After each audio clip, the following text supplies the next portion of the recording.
Hey, what's going on, everybody? Give me a couple of minutes. I gotta do some fine tuning, getting everything right. Um, if my audio acts up, just let me know right away, and I know what to do with that. Hope all of y'all is having a great day so far on this Tata Tuesday. Insert laugh track. So give me a second.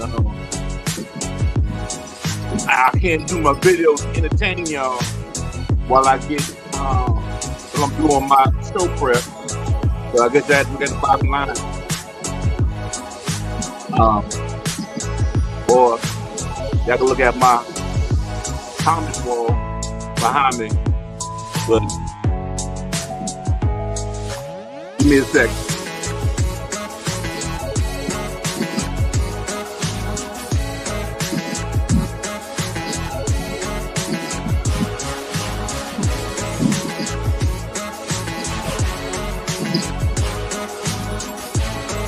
Um, can you share the show? Before you sit down and get comfortable, can you share the show?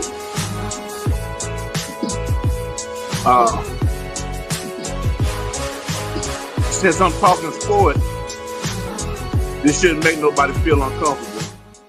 So I recommend you go ahead and share it.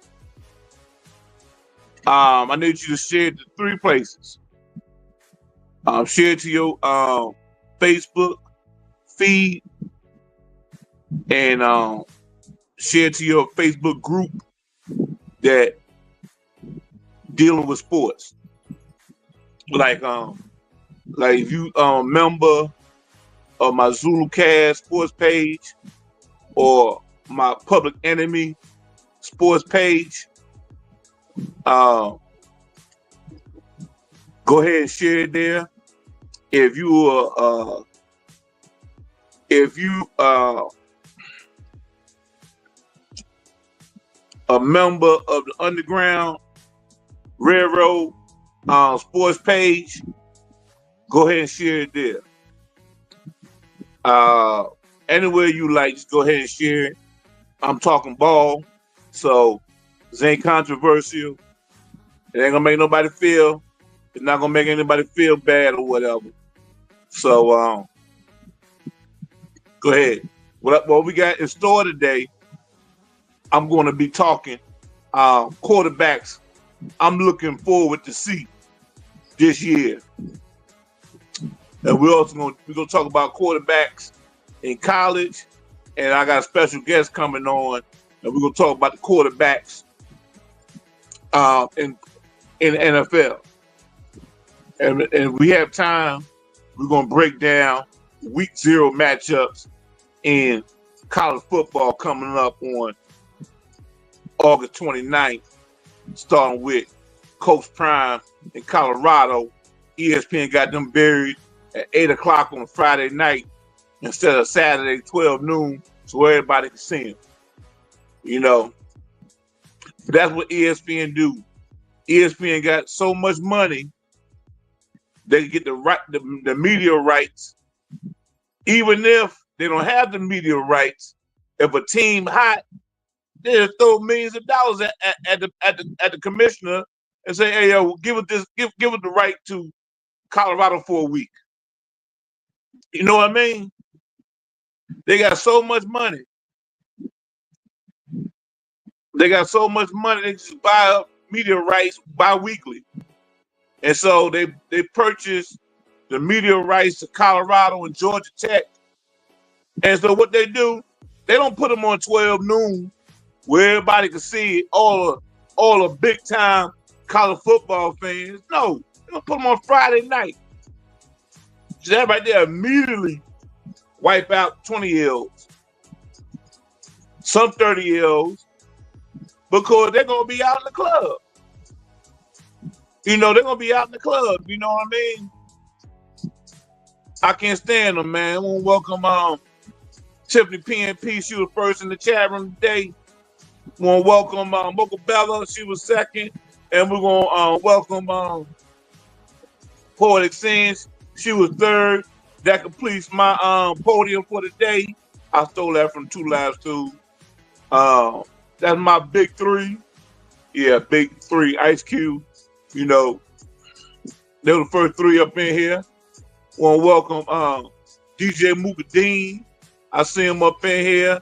And welcome the greatest up in here. What's going on, the great? Also want to welcome Fly Tide. He a big time Clemson Tigers fan. They got a big time matchup week 0 going against LSU. The loser of that game, coach gonna be on the hot seat.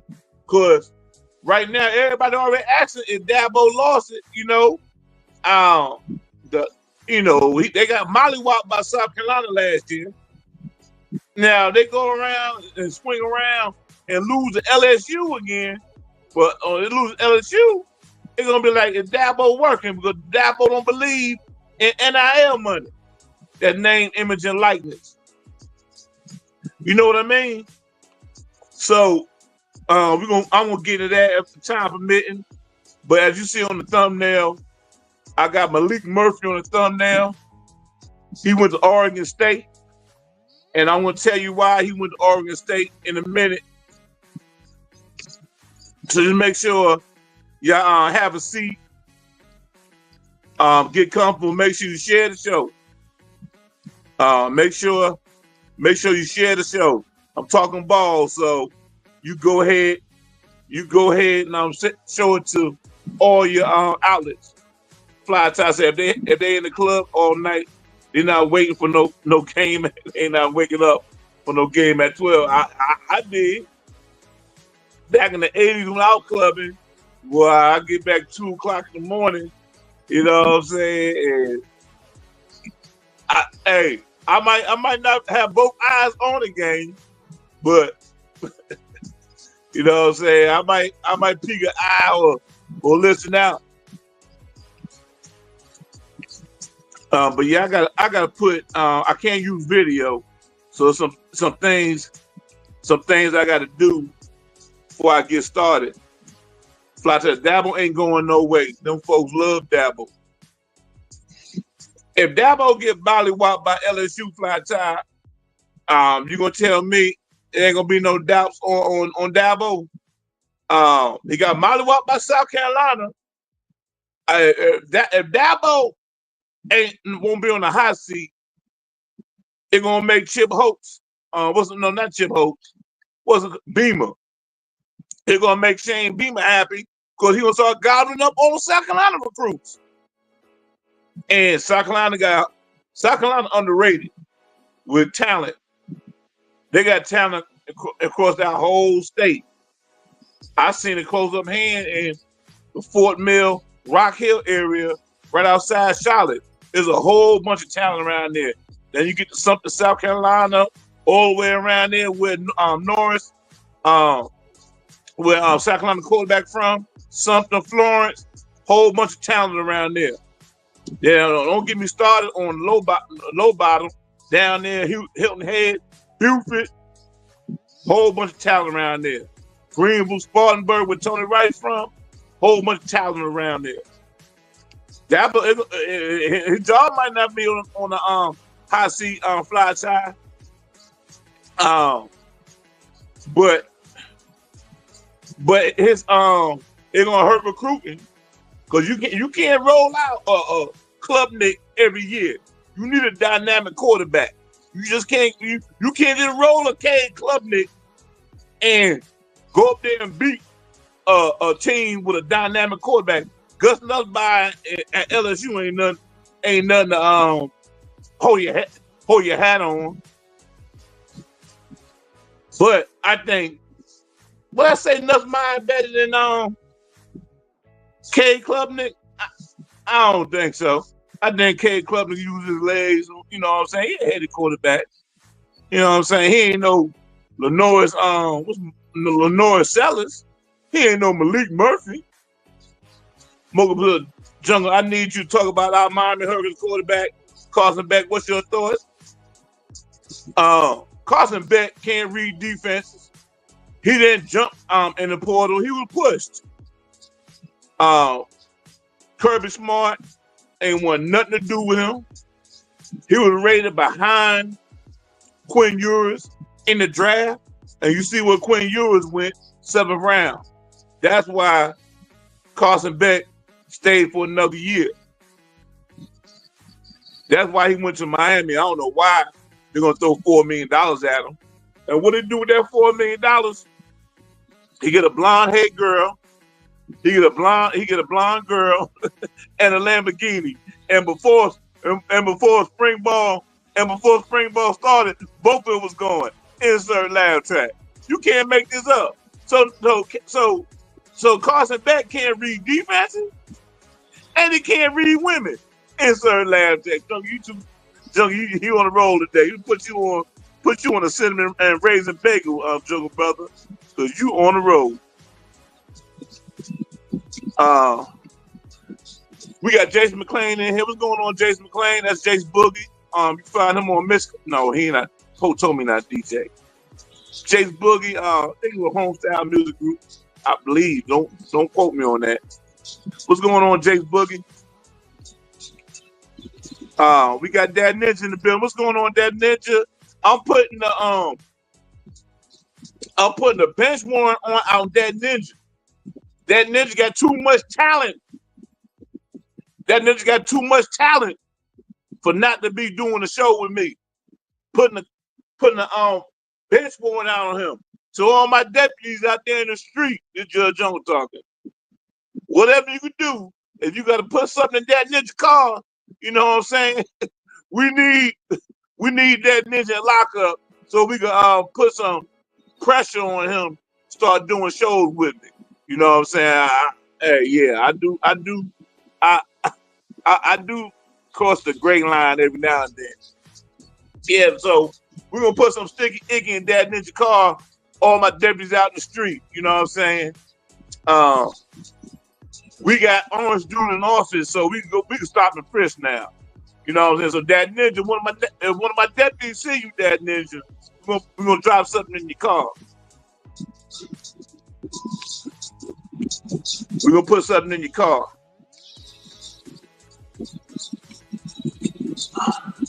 But PNP got a good job. She been doing payroll for the last 10 years. Boy, that's what you call a good job right there.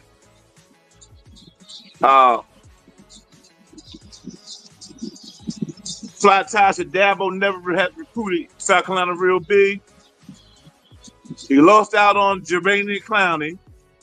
He lost out on who else he lost? That big time player out of he ain't come nowhere close to the Norris Sellers, who's at South Carolina right now.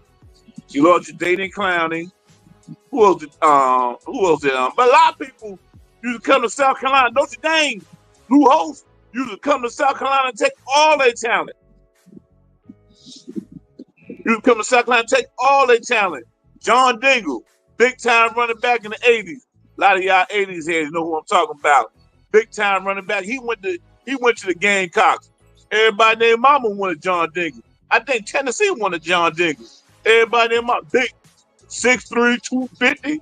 If I can remember, everybody wanted that big back. Pause. What's going on, Butterfly? Hope you're doing well. She said, "Happy birthday, Strawberry. Happy blessed day, everyone." Who's Strawberry? Is that Mocha Bella's birthday? Happy birthday, Mocha Bella. That's you. Hey, Mocha Bella, is that your birthday, Mocha Bella? That is it. Beggars God one of the quietest failures in college football. What's so bad? They fell up. He got $4 million. You know what I'm saying? Everybody crying about Nico Iamaleava. You know what I'm saying? Going to Tennessee and going to UCLA and he barely getting $1.5 million.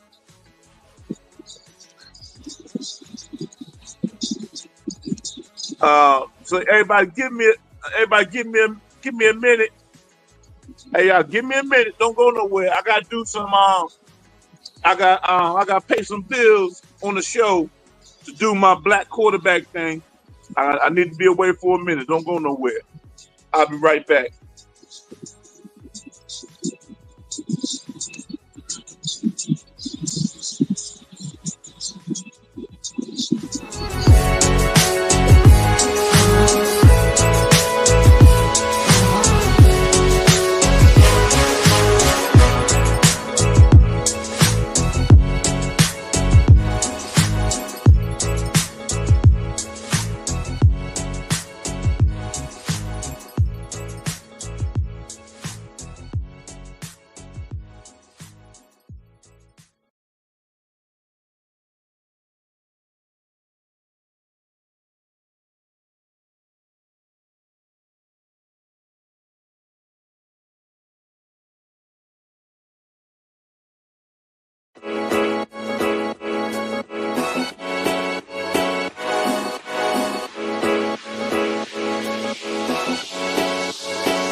I am back. I am back, and I am back live. Uh, StreamYard messed up my my mojo. I can't do the videos like I wanted to, so I'm gonna do like I'm on Spreaker. I can't really give y'all the graphics I want, so we're gonna play it. We're gonna play it like this.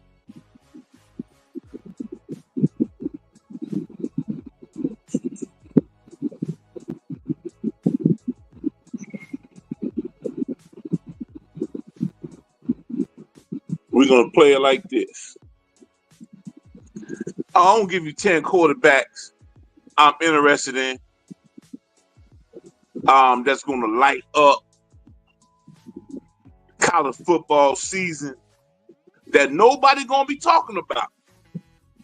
You know, because they're gonna throw Arch Manning, they're gonna throw Julian Sayin, they're gonna throw Gus Nussmeier from LSU down your throat because they covering their own tracks.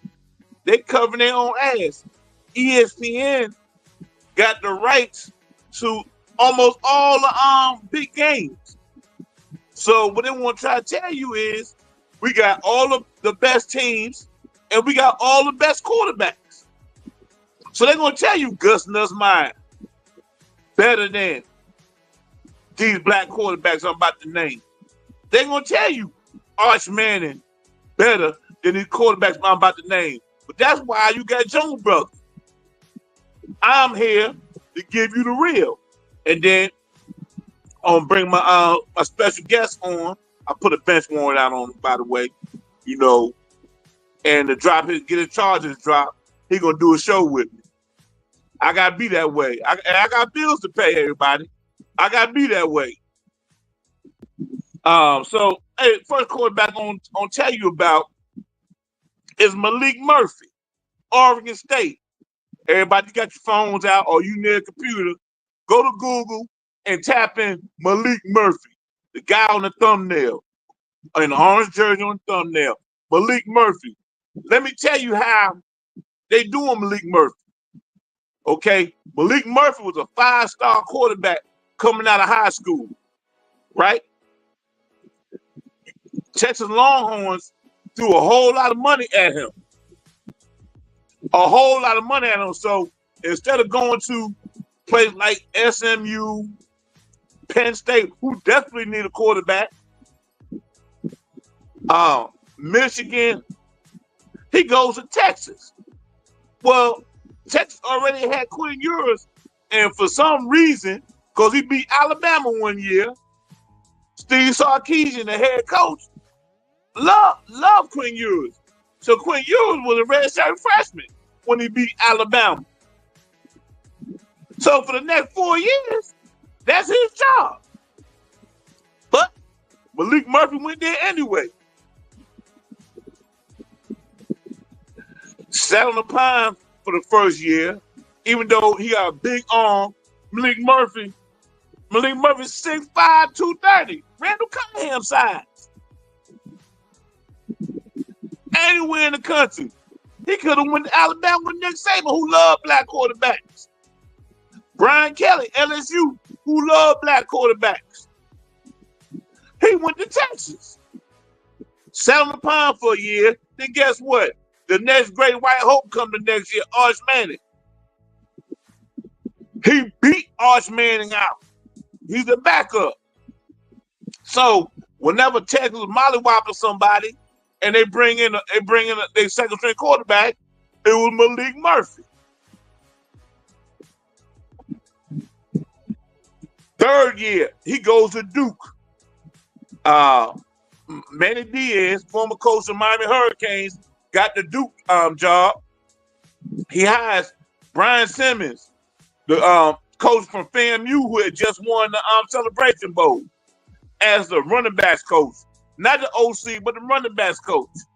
But I'm quite sure Willie Simmons, I said Brian Simmons, Willie Simmons had something to do with the offense.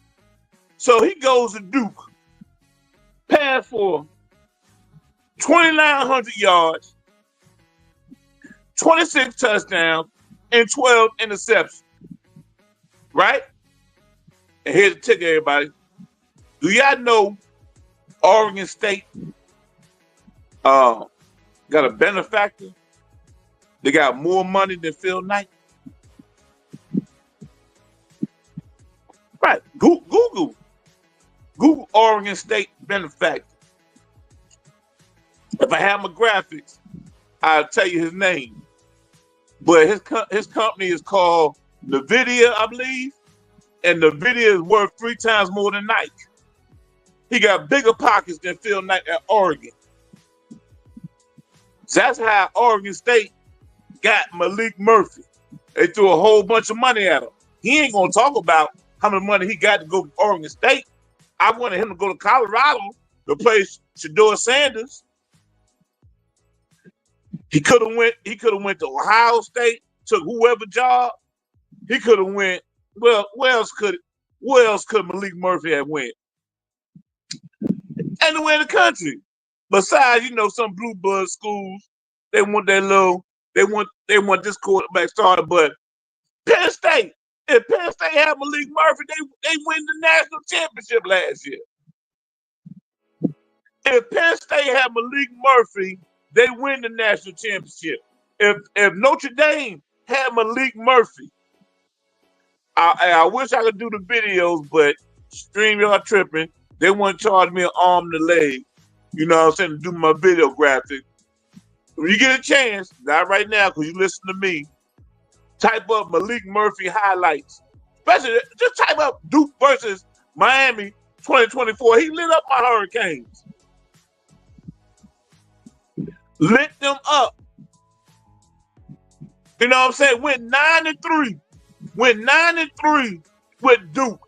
Hey, y'all, Duke's a basketball school. Insert laugh track. But he went 9-3 with Duke last year. But for some damn dumbass reason, Manny Diaz wanted another damn quarterback. Didn't offer Malik Murphy squat.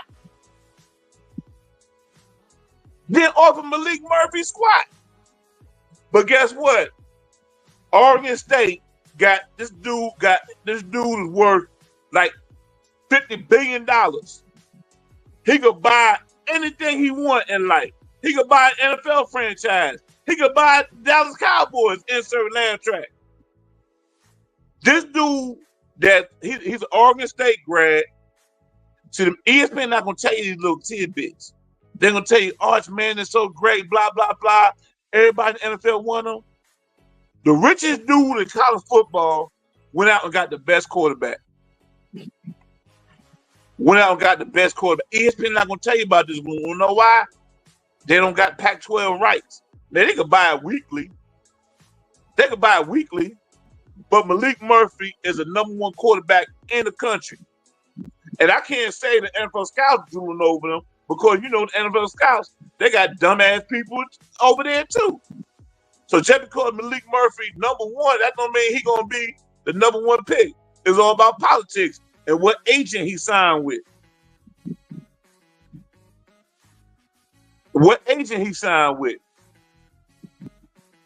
Well, the richest man in college football is why Malik Murphy is in Oregon State, and he gonna light college football up. He might break some records this year for passing wide. If Oregon State give him the receivers, you know what I'm saying? He gonna put the ball on them. You saw what he did with Duke last year. Went 9-3. Now Pac-12 got a Mountain West schedule. They're gonna play some teams. They don't got a tough schedule. They're not gonna be going against no complex defenses. So he might get 4,000 yards this year. He might. He had 2,900 last year and 26 touchdowns going against ACC competition. Ohio State have Malik Murphy. Ohio State be ranked #1 right now. So, but anyway, they don't even. If you look up the top 20 quarterbacks for 2025, Malik Murphy not even on there. But I think Oregon State paying them $3.5 million. Keep your eye on him. Malik Murphy. Malik spelled M-A-A. Malik Murphy spelled M-A-A with 2 A's. That dude right there, Malik Murphy. Look him up. He's on my thumbnail. That's the #1 quarterback. I want y'all to pay attention on. Pay attention on.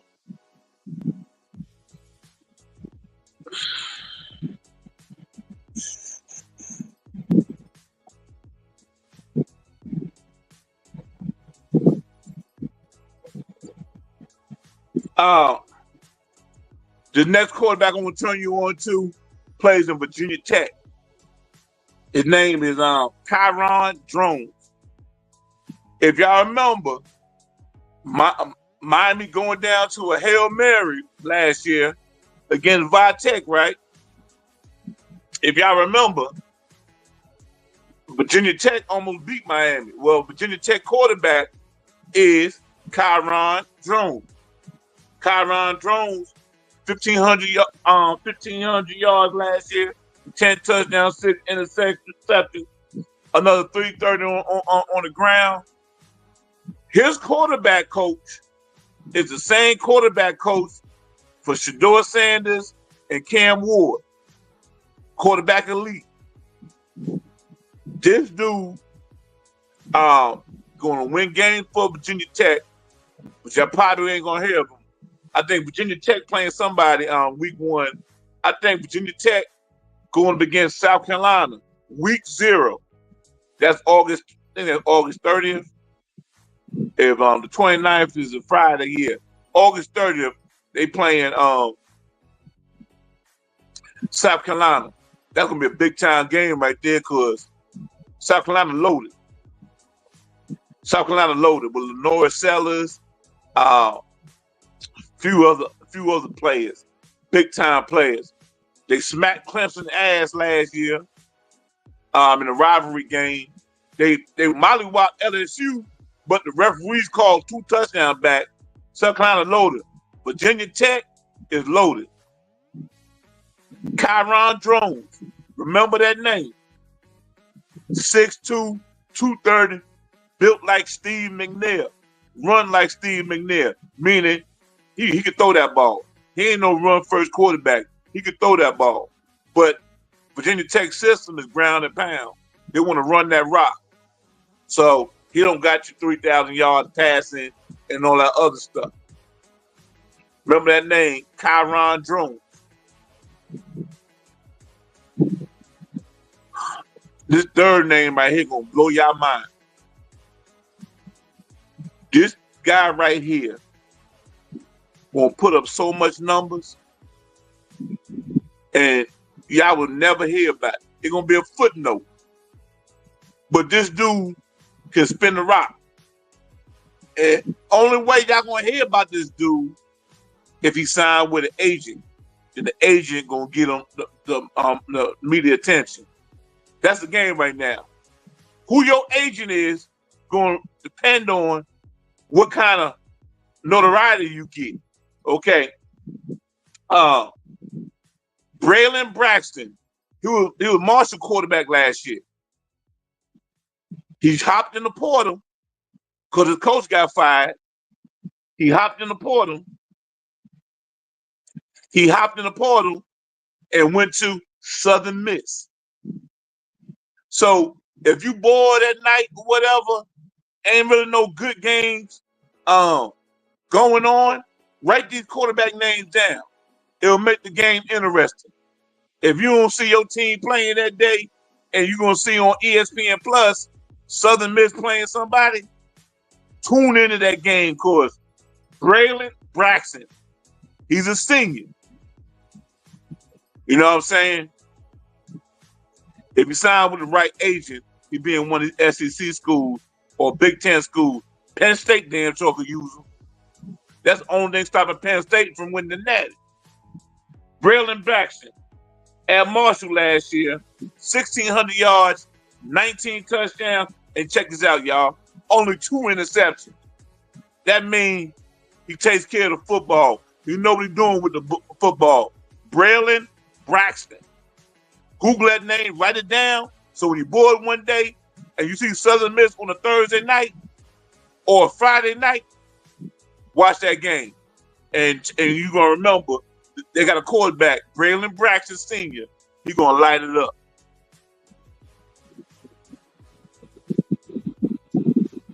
There's another quarterback.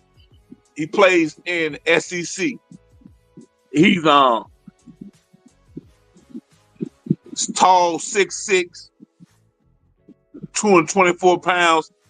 And I don't want to use this, I don't want to say this lightly, but this dude played like Randall Cunningham.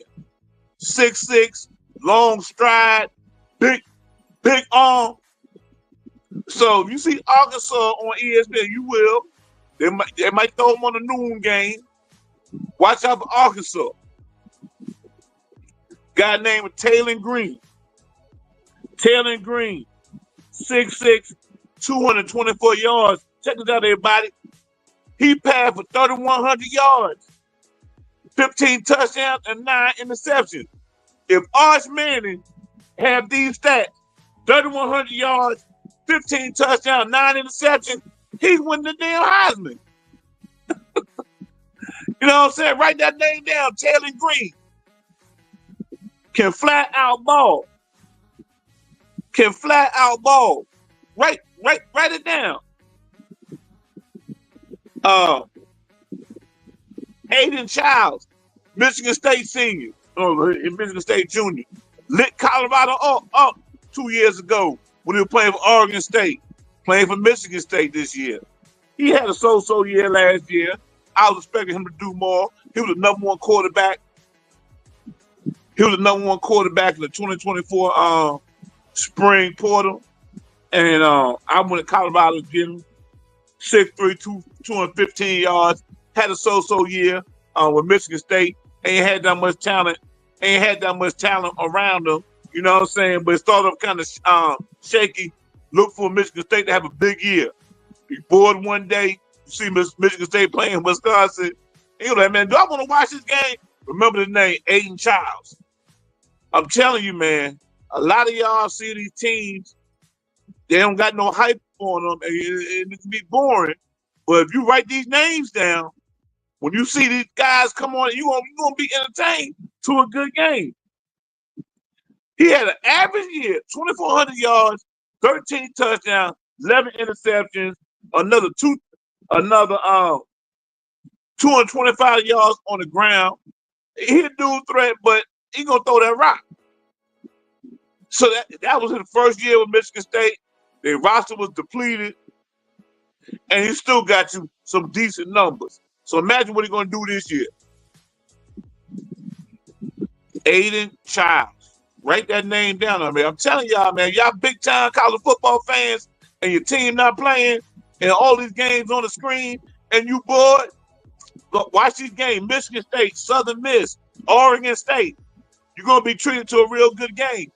Don't listen to Game Day and tell you what games to watch. Then you sit there with your popcorn, your wings, your lemon peppers. You know what I'm saying? And you be like, man, this game boring. When you can be watching a real good game. They're gonna throw Arch Manning, Gus Nussmeier, Carson Beck down your throat, and you're gonna watch them hit wide open linebackers, hit safeties in stride. You know, tune into these games right here. You got a computer, you got ESPN Plus, you got a Fire Stick, you get any game you want. There should be no excuse. You watching, you being force feed whatever game ESPN throwing down your throat. Fox Sports 1, got some good games. But the only thing is, they don't got Sports Center. They don't got Game Day. Big Noon Kickoff pretty good. I watch that before I watch Game Day. But they don't got no machine behind them all week pushing these games like ESPN do. And one of my favorite quarterbacks right here, you're gonna see him.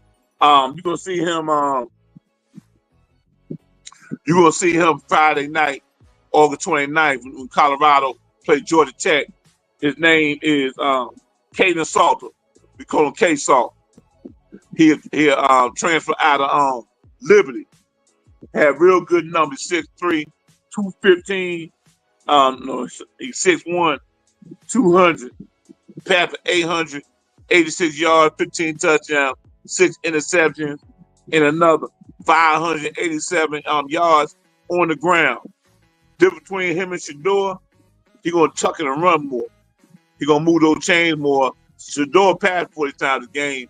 That stop the clock, give defenses more possessions. Hey, y'all get to the chat in a minute. When I run down these top 10, I want y'all to take an off. Then they're gonna be straight. They're gonna be straight chat after that, and then I'm gonna bring my guests in. If he's available. But yeah, man, Kaidon Salter, he should get the start against Georgia Tech. He's a senior. He's a through-thread quarterback. He got a good arm like Shedeur. Shedeur can run. You know, Shedeur Sanders, he can run. But Kaidon Salter will run. He 50-50 on that run. And if you don't see it, if he don't see nobody open, he gonna run. Shedeur don't see nobody open, he gonna buy time to somebody get open. You know what I'm saying? But K-Salt, first read ain't there, second read ain't there, he tucking the run. He gonna get you 5. He gonna get Colorado 600 more yards this year. Increase their running game. And I'm about to throw a name down your hat. Now you have to go to ESPN Plus to find this dude right here. So if you got a Fire Stick, you got IPTV. You gotta look this dude up. Keon Jenkins, spelled Keyone. Keon Jenkins. Reason why I'm bringing his name up because he's gonna be playing for the Dennis Green of college football, and nobody got a better offense than Willie Simmons. If you a FAMU fan, if you a fan, you a SWAC fan, you know all about Willie Simmons at FAMU. Went to Duke one year, running back coach. I know it's probably money move, but guess what? Willie Simmons is at Florida International, FIU. Remember the name, Keon Jenkins. They're gonna be probably playing some Power 4 school. Probably gonna get mollywop. But hey, this is for all you bettors. Okay, you see Florida International, 40-point underdogs, right? Take the spread, take the 40 points. Because dudes like him is going to cover the spread. You know what I'm saying? Dudes like Keon Jenkins Williams, I'm going to make so much money out of Florida International this year. You're going to see a whole bunch of different stuff behind me. Insert lab track. I'm going to make so much money on Florida International. They ain't doing their homework. They don't know about Willie Simmons. They don't know about Keon Jenkins. So when you see them 35, 40-point underdogs, hey, take the underdog. They're going to cover. Because FIU, they're going to take people 3 or 4 weeks. They're going to take people 3 or 4 weeks to catch on to FIU and their offense. By that time, you're going to be able to make a whole bunch of money. You're going to be able to make a whole bunch of money.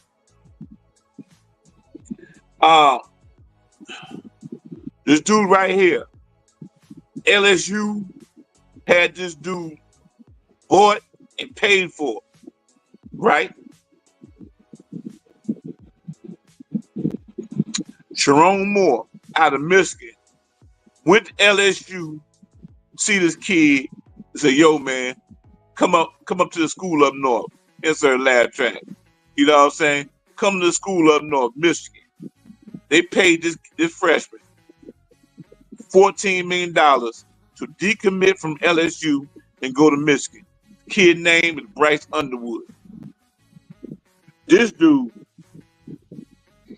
6'4", 215 when he signed with Michigan in the winter. Dude 230 now. All muscle. All muscle. A freshman. Now, of course, ESPN doing what ESPN always do. They trying to say Michigan might start this white quarterback. Don't believe that. Michigan ain't giving the dude $14 million. $14 million for nothing. Hallelujah to NIL. Giving Bryce Underwood, a true freshman, $14 million. Watch Michigan this year. I know that nigga don't like me talking about Bryce Underwood. Watch this dude this year. You know what I'm saying? If Ohio State had Sharon Moore, Julian Sang would be in that portal. And Nolan would be starting for Ohio State. I blame Chip Kelly for Julian Sang because I don't really like Oregon because the coach Dan Lanning trying to shit on Coach Prime, but Dante Moore, he was with UCLA in 2023. He got the keys to the city. He gonna be the reason why Oregon is still in the top 5 this year. Dante Moore, remember that now. I don't want to spend too much time on Oregon because I don't like the coach. You know what I'm saying? No offense, PNP, but I know I shouldn't blame Oregon. Oregon had a good program before Dan Lanning got there. But it just gave me a bad taste talking about Oregon, because Oregon caught Colorado 2 years ago at the right time. They just lost Travis Hunter. The team was reeling. They got finished an emotional game with Colorado State, went to Oregon, and they got mollywopped. But then the guy like, we don't play for clicks. We don't play for clicks. Dan Lanning, dumbass, he gonna talk about we don't play for clicks. Dante Moore, we don't play for clicks. But what he doing? This idiot jumped in a swimming pool to try to convince a kid to come to Oregon, and the kid ended up going to Ohio State. You can't make that shit up. You know what I'm saying? Dan Lanning, dumbass. But then he gonna try to front on Coach Prime, talking about we don't play for clips. Then why the hell you jumping in the swimming pool, Dan Lanning? Why the hell you jumping in the swimming pool? Last one up, man, and I want to go back and read chat. This kid right here, he out of Maryland. I don't know exactly where, but this kid out of Maryland gonna be playing for the Maryland Terrapins. 2 freshmen gonna light it up. He's what my boy needed. What's my boy coach, man? 334, tell me, Mike Locksley. He's what Mike Locksley needed. Kid named Malik Washington, Maryland. I'm glad he went to Maryland. They're trying to get rid of Mike Locksley in Maryland, even though Maryland football program been down ever since Bobby Ross. But man, he's a 4-star. He really a 5-star, but you know he don't got the right agent, so he's a 4-star. Chance spring ball up, everybody. Malik Washington. Remember that name, man. When you watch Maryland with Mike Locksley, you know what I'm saying? That kid should get the job, man. He should get the job, man. Let's go to the chat, man. I saw some new people come up in here. Let's get to it.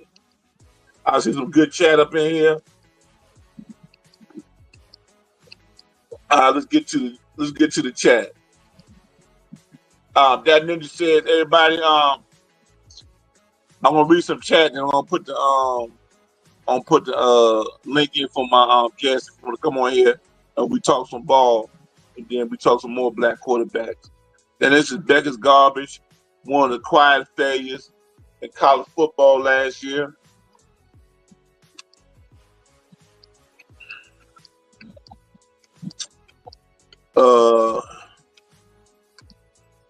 Mugabella, big time Hurricane finishes at that Ninja, and we got him for my Hurricanes.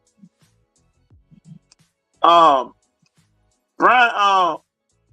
Cristobal now in the hot seat, but Cristobal, he had people scratching their heads. He had people scratching their heads when he didn't take a knee and he lost that game to Georgia Tech. But it's Carson Beck signing. I mean, everybody, how you like that nigga said? How you go from Carson Beck? How you go from Cameron Ward to Carson Beck? You know what I'm saying? How you do that? Then they respond, Mocha, I don't know how you go from Cameron Ward to Carson Beck. Yeah, I don't know how. Make it make sense. Carson Beck didn't jump in the portal. He got pushed. He was about to get benched. They came up with some fake injury at UGA, but he got pushed. Kirby Smart ain't want nothing to do with him. And Kirby Smart, he loyal to his high school coaches, man. He went to Warner Robins and got this Gunnar Stockton dude, supposedly 5-star, so he need to play him. Kirby can take a 5-star quarterback, put him on the bench, and a high school student will love him. But you ain't gonna take one of these 5-star Warner Robins, Georgia quarterbacks and shit on them, and for the high school to love you. So he got to play Stockton. Stockton, kid that played in the playoff game. Everybody's doing cast production, man. Make sure you share the show. This is a sports show, so it shouldn't rub nobody the wrong way. Share to everybody across the board. I would appreciate it. That Ninja said, "Are you going to put it next to the rest of the city?" I am, that Ninja. I am. You know what I'm saying? You probably ain't gonna have enough in there. Hey, you probably ain't gonna have enough in there, so we got to add some to it, that Ninja. You know what I'm saying? To really get you put pressure on you, that Ninja. We got to put something on it. We had to put something in, add to it, and we will. I need 334 location too. I need to put something in his trunk. You know what I'm saying? I need 334 to do a project with me. Mocha Bella said, my birthday is on Thursday. I'm celebrating the whole week. Yeah, Mocha. We know you are, Mocha. We know you're going to celebrate all week, Mocha. Then this is Mocha. I don't know how you go from the best quarterback in the country possibly to the most overrated. Nah, that Ninja. Arch Manning, Carson Beck ain't more overrated than Arch Manning. Arch Manning, Gus Nussmeier. Now, he probably neck and neck with Gus Nussmeier from LSU. Mocha Bella said, I know that Ninja, he is not a Cam Ward. Everybody get these comments in while I'm reading it. Because when I get my guests in here, we're going to talk ball. We ain't going to read chat. We're going to talk straight ball. I ain't going to be interrupting myself to talk ball unless it's really profound. That Ninja said Malik Murphy took over for years when he got hurt and was leading Texas, but they held him close to the best with the play going. Yeah, man. Running back screen, wide receiver screen here and there. They ain't go no huddle, spread them out. Nah, man, they were real conservative. And they're gonna put Arch Manning in the game. And what he gonna do? What Arch Manning do? He's a running quarterback, insert laugh track. They gonna try to paint the picture that Arch Manning, this great Peyton Manning wannabe, like his uncle. Arch Manning is a running quarterback. He played in Newman in Louisiana, in New Orleans, a prep school.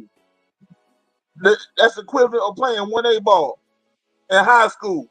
Played for the Richard Prep School, Newman. A running quarterback. Arch Manning, he run a 4.940, but he'll run first quarterback, insert laugh track. Tell y'all, man, y'all see Texas play Ohio State week 1 or week 0? I forgot which. You're going to see. He's going to tuck and run, throw screens, little wide receiver screens here and there. They got a big-time offensive line, so you might have time to choke that thing. But he don't got no arm, man. I'm telling y'all. Yeah, they're going to spread the Kool-Aid. They're going to tell y'all, oh, yeah, Texas Lord, Isaiah Bond, he don't got no wide receivers, offensive line, so they got about 4 5-star offensive linemen on that line. Don't believe that. Tell y'all, man. I know my ball. And if y'all really want the deal on college football, come right here. I don't give you the real. And I'm gonna back it up with some facts and figures. If you don't believe anything I'm saying, you got Google, ChatGPT. Go ahead and type these names up. Type in Texas offensive line, and you're gonna see how many 5-stars they got on that offensive line. Type in wide receiver loss. 2 Texas wide receivers didn't even get drafted. They signed as free agent on the team. That means that Duke didn't have a lot of weapons for him, talking about Malik Murphy, to use, but he was still effective. There should be a high level of talent for him at Oregon State. They brought some JUCO boys in. They should have some numbers. Because he said Malik Murphy in the interview, he rolled into Corvallis, Oregon at night. And by morning he was ready to sign. So whatever he's seen in Corvallis made him sign. But I'm telling you right now, do your homework. That dude who sponsored Oregon State NIL money got more money. His company, NVIDIA, is worth 3 times more than Nike. And everybody know Nike got a whole bunch of money. Dude is worth about $50 billion. Who got 334 in the building, man? What's going on 334, man? I'm gonna do a bench warrant show one day. And my bench warrant show gonna be about putting an APB on dudes like 334, Sluggo, dudes I can talk ball with. You know what I'm saying? So I gotta put some stuff in their car, man, to get them, so I can bail them out of jail, man. And they gonna owe me, and I'm like, they're gonna be like, how I pay you back, Jungle? Just do a show with me. And I'll make sure your charges go away. Insert lab track. Put the bench warrant on 334. I might have to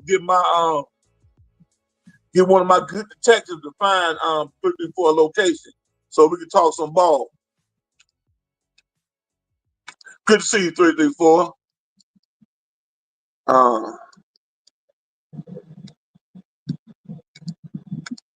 Good to see you in here, man.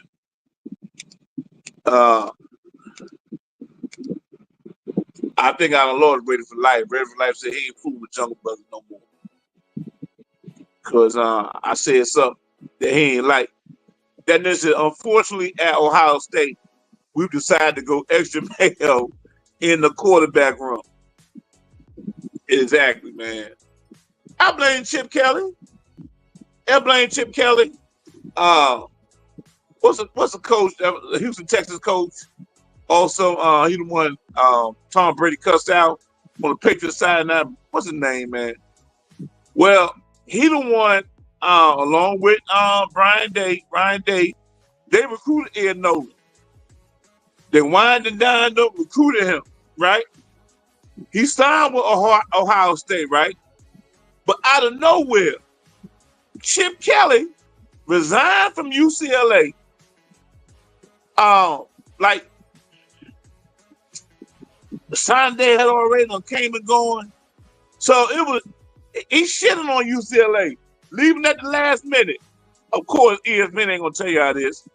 All these talking heads on First Take, all the other outlets, Game Day, they ain't gonna tell you how this. But he left UCLA at the last moment. Went to Ohio State as offensive coordinator because Brian, what's a boy name? Brian, whatever. Bill O'Brien. He left to take the Boston College job. He was gonna be the offensive coordinator at Ohio State, but he got Boston College job. So Chip Kelly goes to Ohio State. First thing he do, takes pluck Julian Sayin from Alabama. Now me and 334 laughed about this because 334 ain't like Julian Sayin. He good, buy good rich. Oh man, Alabama got Austin Mack, Keelan Russell. Boy, I didn't Google those two jokers right there, boy. They might not star because they don't get that star job to Ty Simpson. But man, Austin Mack 6'6", 230. But I digress. We'll get back to Ohio State. So Chip Kelly brings Julian Sayin in here. They playing the spring game, and your boy who plays for Pittsburgh right now, started last year, transferred out of Kansas State. He played the spring game. Julian Sain played in the spring game. Another no-name quarterback played in the spring game. I think his name Derek Brown, whatever. One of those little Friday Night Lights, 5-star high school quarterbacks with a bubble gum on. He was in the spring game, and then Julian Sain got the Shedeur treatment. Only got a handful of reps. So Julian Sain, Ed Nolan only got a handful of reps. He said, "F that," and now he at South Carolina with Lenore Sellers. And he could have been a starting quarterback for South Carolina if Lenore Sellers took that reportedly $8 million that was offered to him from another school in the SEC. I think it was Ole Miss. Either Ole Miss or Auburn. Offered that dude $8 million, but his father said, "We good where we at. All money ain't good money."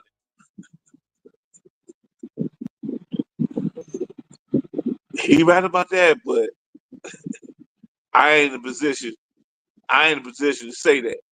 All money, any money is good money to me right now. Insert laugh track.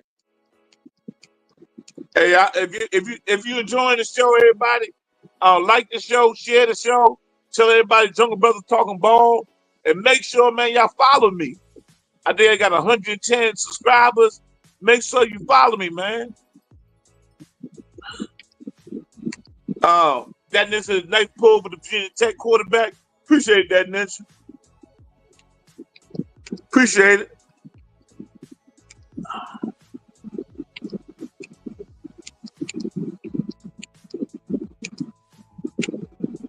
Write these quarterback names down, everybody. Thank Mocha. We got Am in the building, man. What's going on, Am? Hey, y'all, if y'all don't know, man, I'm talking that Ninja 334 to some of y'all who probably don't know. The Greatest got a battle coming up this Sunday. Amber going up against Big Illinois. They're going to do 3 songs from the 70s. No, excuse me. They're going to mix up-tempo R&B. They're going to mix rap and slow jam on R&B. I'll let the Greatest explain the details to y'all, man. But it's going to be an interesting take, man. It ain't going to be straight R&B. It ain't going to be straight hip-hop. So you got to dig in the crates, man. Some of y'all strong with hip-hop, but we going R&B. So, and some of y'all vice versa. You know what I'm saying? Some of y'all vice versa. So it's going to be a test of you balancing both music genres. That is if Franklin doesn't want a ninja at quarterback. Obviously, Notre Dame and Penn State would have won last year if they had them a dynamic quarterback. They would have won. They would have won the title last year. You know what I'm saying? They would have won the title last year, man.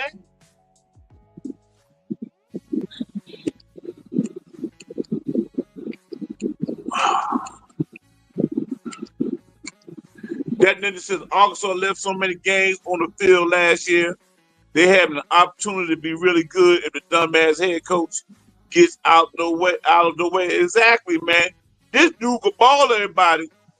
Hey, man, this dude can ball, man. Taylor Green, remember that name? This dude can ball.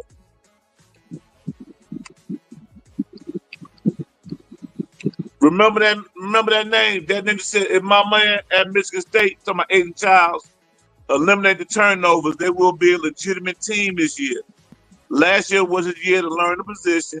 Most important thing is that the coach stuck with it. Yeah, man. The coach left Oregon State, came to Michigan State. He didn't take DJ Ugalele, who was a senior. He chose Aiden Childs. He's like, this is my best option right here. Very good point, that ninja. Hey, I'm not catching up with chat. I'm gonna bring my guest in if he's available.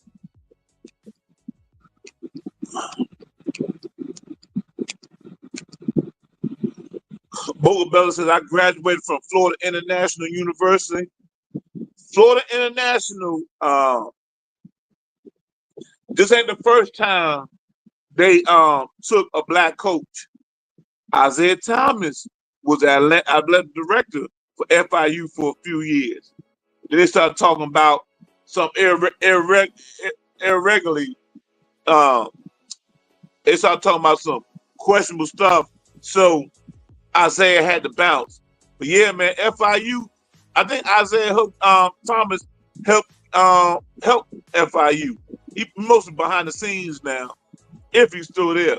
But their biggest rival is Florida Atlantic, up there in Boca Raton, Florida. The key to it, I'm telling y'all right now, everybody, I'm gonna be watching that FIU FAU game. You know what I'm saying? That's where Chris Carter's at. Chris Carter is a big time benefactor, assistant coach for Florida Atlantic. Willie Simmons, Dennis Green of college football, he at FIU now. I'm gonna be watching that game to see who's doing what. Both of them got black quarterbacks. So that game gonna be very interesting, everybody. I believe FIU is in the Sun Belt. I believe they're in the Sun Belt. FIU and FAU, I believe they're in the Sun Belt Conference. All you Sluggo fans, y'all know about the Sun Belt because it's Georgia State. Or it could be Conference USA or the American Athletic. One of those two. One of those two.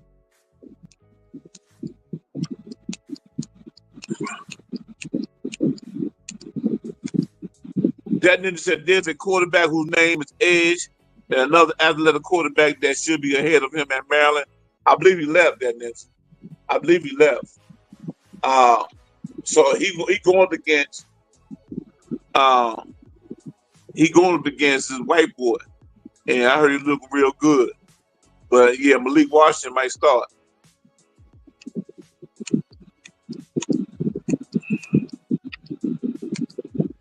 That nigga said, Jungle, I love your show, but you had to read the chat over when you laughed through it.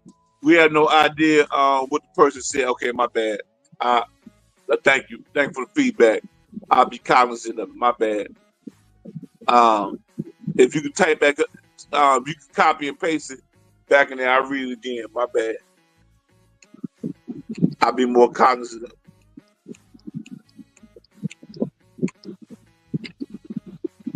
Fly Tie says Sellers getting 7.8 at South Carolina. Woo! And he deserved every last dime. He deserved every last dime. Hey, I'm gonna take a 2-minute break. See if I get my guest on here, and we're gonna talk some more ball. We might have some quarterbacks I missed out on, or we're gonna talk some pro ball, and we might talk about some week 0 matchups. There's a big slate of games coming out there: LSU, Clemson, Colorado, Georgia Tech. I'm gonna be knee deep up in college football this year, and just gonna be our channel. Get all the juicy stuff. Thanks, Mocha. FIU's in Conference USA. Appreciate that. I'll send it to you right now, sir.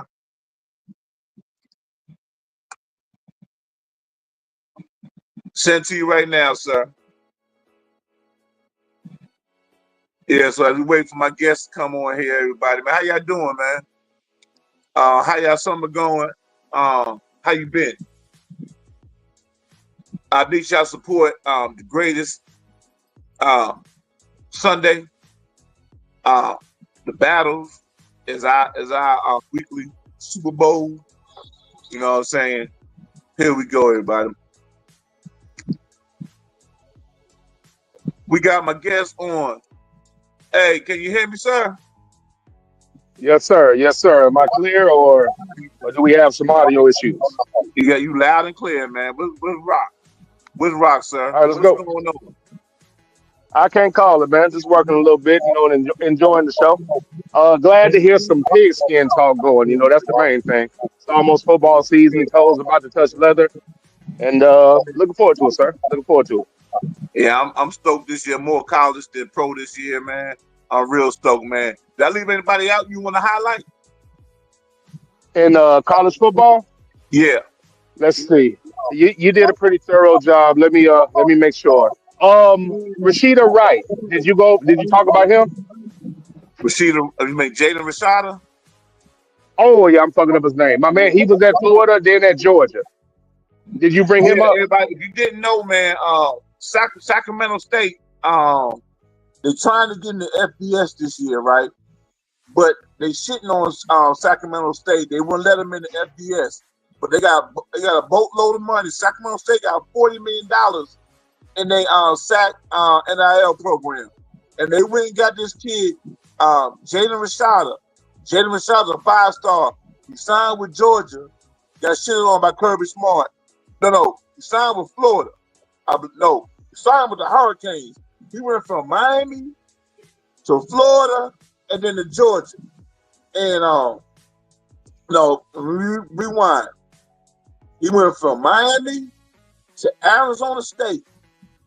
Was supposed to be the man at Arizona State. Got hurt. Went to Florida. Then he was transferring, wasn't staying nowhere. So the media kept shitting on Jaden Rashada. Went to Georgia, and he was supposed to be in the championship and be in the playoff game that Georgia lost to. But they went with Stockton, because Stockton is a 5-star out of Warner Robins. So Kirby beholden to Kobe beholden to the Georgia high schools. So he had to play Stockton. So Jaden Rashada left again. And he's a man at Sacramento State. You can find some of their spring practices on YouTube. Just type in Sac State football.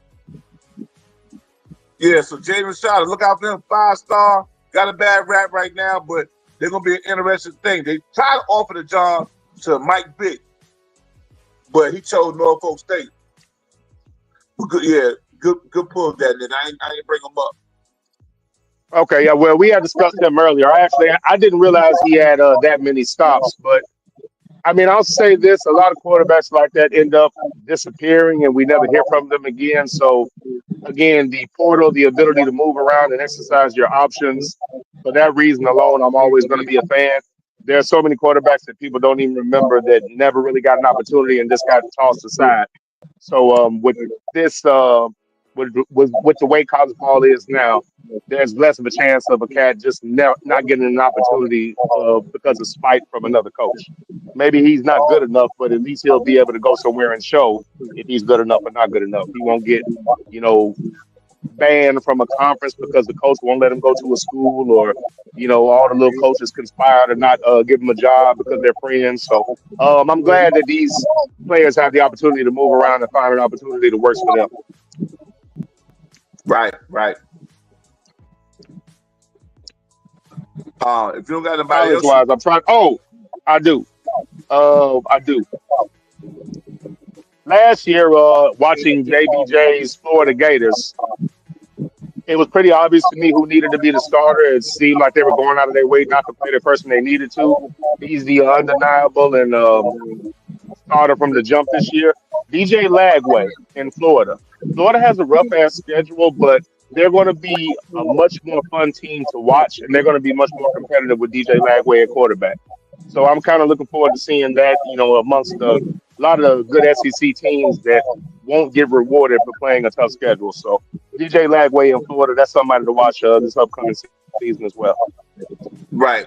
Very good pull.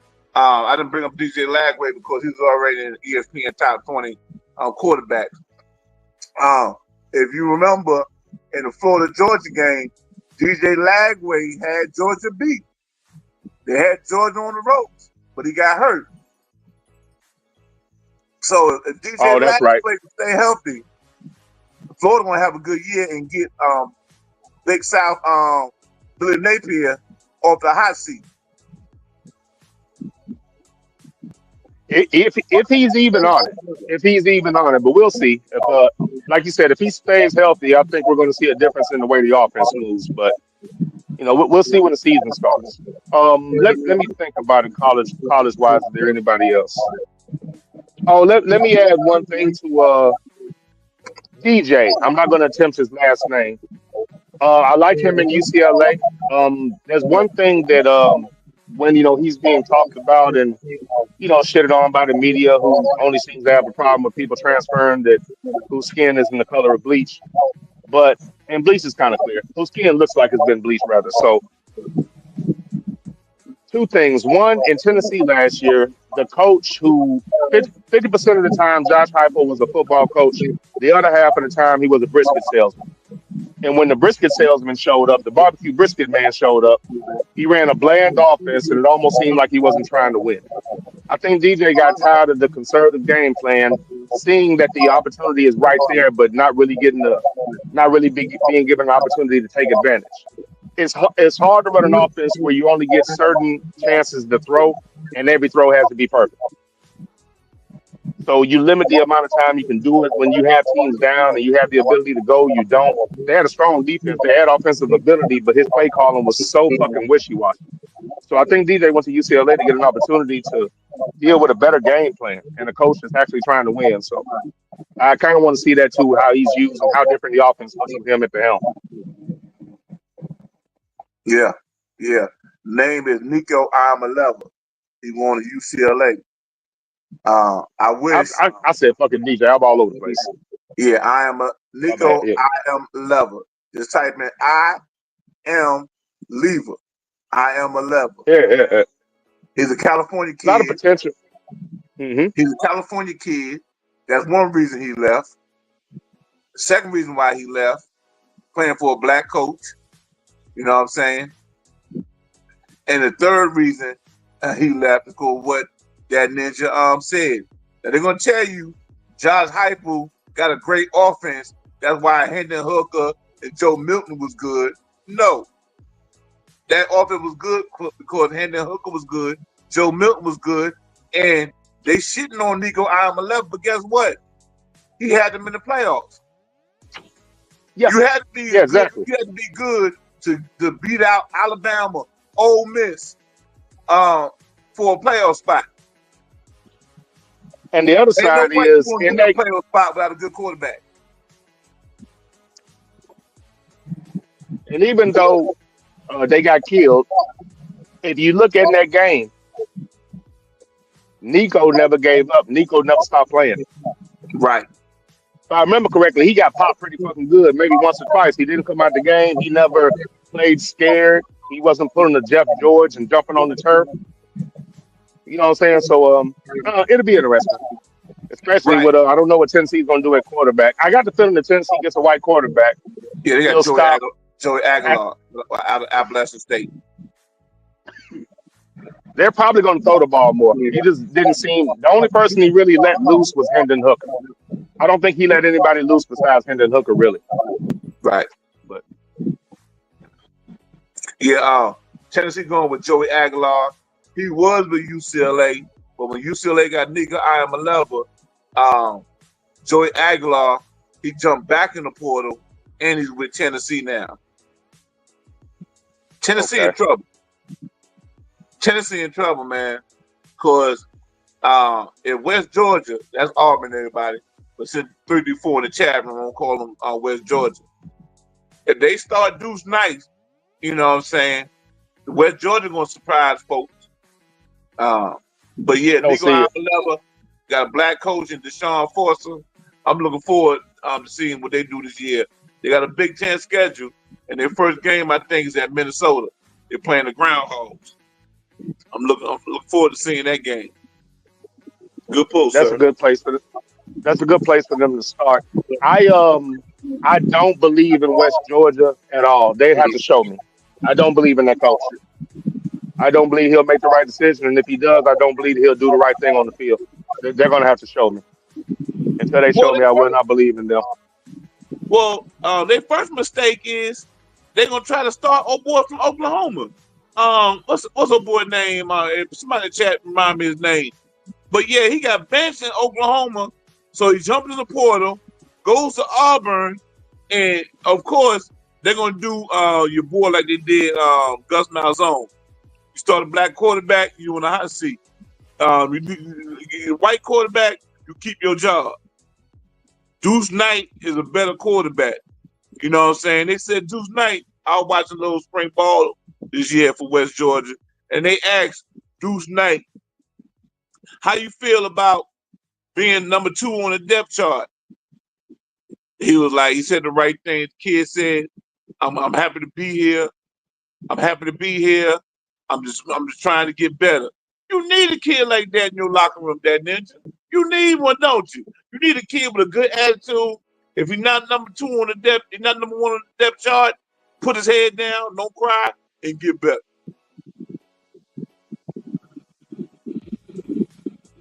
Are you there, that ninja?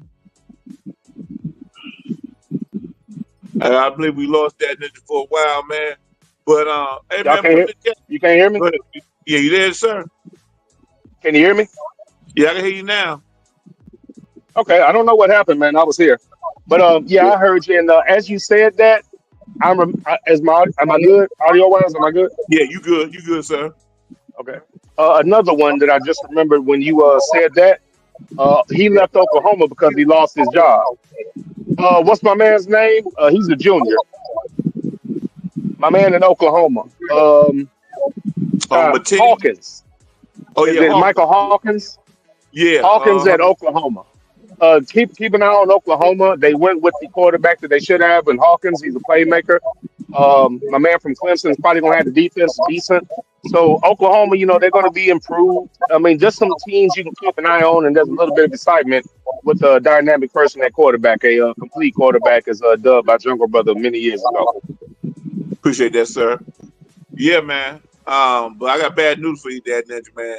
I looked up Oklahoma last week, man, and they got this kid out of Washington State that ESPN is all over. If you look at the top 20 quarterbacks, he's on that list. His name Matia. They're trying to I remember that as an NFL prospect, and your boy on the hot seat. What's the boy, the Clemson defensive coordinator that went to Oklahoma? They Vitamin or something like that. Beneville. I know you're talking about. I know. Yeah, something like that. Yeah. Coach Venables, he Oklahoma head coach. They had some subpar seasons 2 years in a row. He's on the hot seat. And what do white coaches do when they're on the hot seat? They try to put a white quarterback to save their job. So they got John Mateer out of Washington State, and right now he's QB1, even though Hawkins started for him last year, won some games, dynamic quarterback. Right now it's Mateer. But we're going to look, see how many wide open linebackers and safeties he hit stride before they go back to Hawkins. Good pull. You know what? Now that you say that, you're right. I remember that at the end of the season, they brought in dude because I thought that they were going to start Hawkins. They brought in dude from Washington State, and I looked at the coach funny after that. So, right. I mean, we'll see. I mean, SEC is different. I mean, we'll see. We'll see how he looks.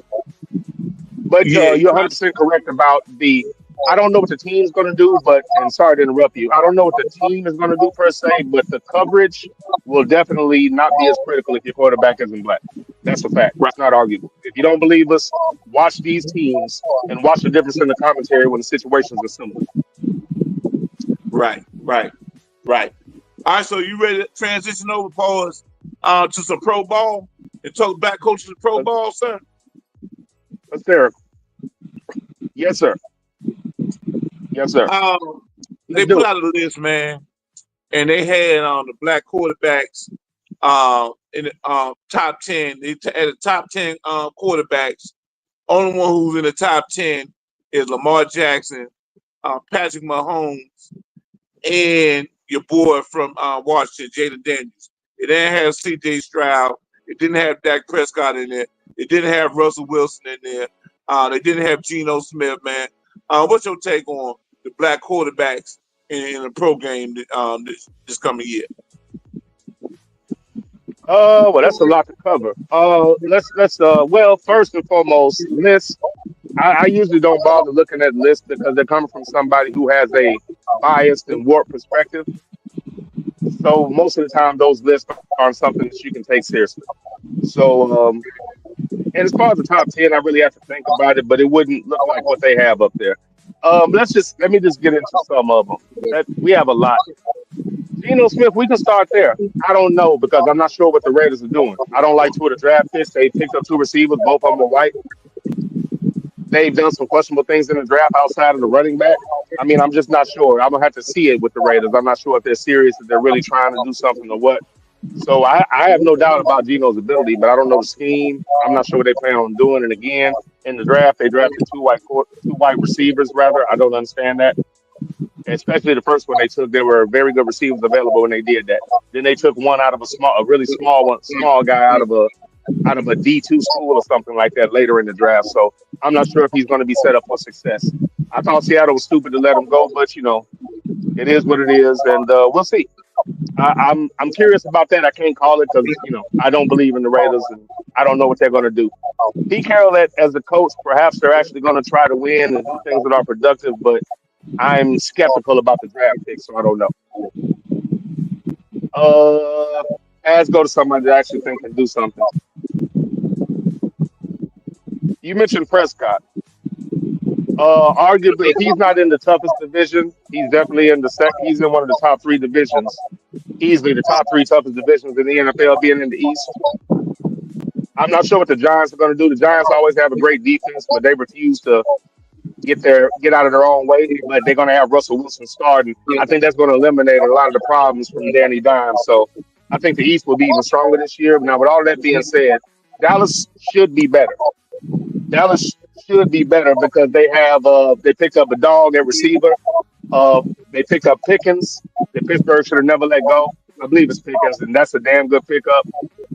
That's going to allow CD Lamb. That's going to allow both of them to have a lot more freedom because you can't shift all that coverage towards both of them unless you're really playing an elite team with great secondary. So that's going to open things up for Prescott. I'm trying to remember what they did at running back, but I think they've done things to remedy that. So Dallas should be improved offensively. Just a matter of if their ignorant ass owner gets out of the way. So that's somebody else I'm looking forward to seeing. There should be improvement with his other options at receiver. That should really open things up for Dallas. If not, there's definitely something wrong with the team and/or the coaching staff.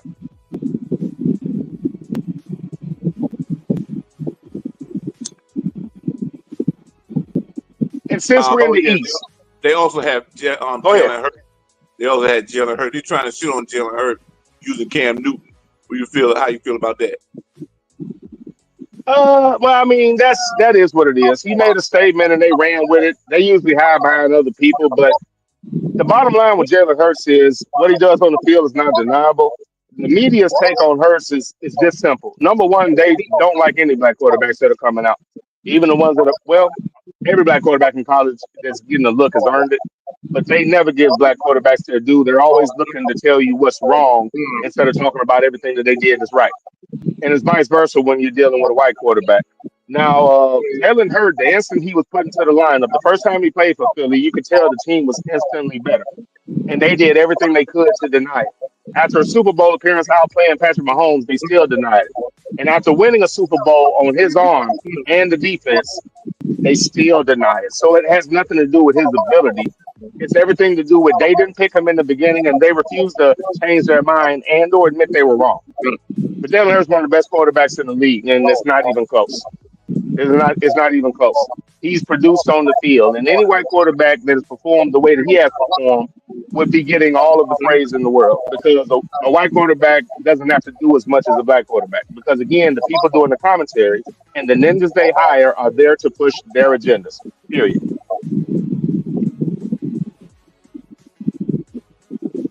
True that. Your Raiders. Uh, Geno Smith. Hey, can I say one more thing about Philly? Philadelphia, in my opinion, actually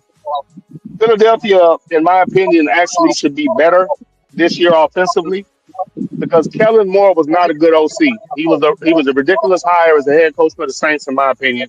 Not enough experience. He hasn't shown it on the field.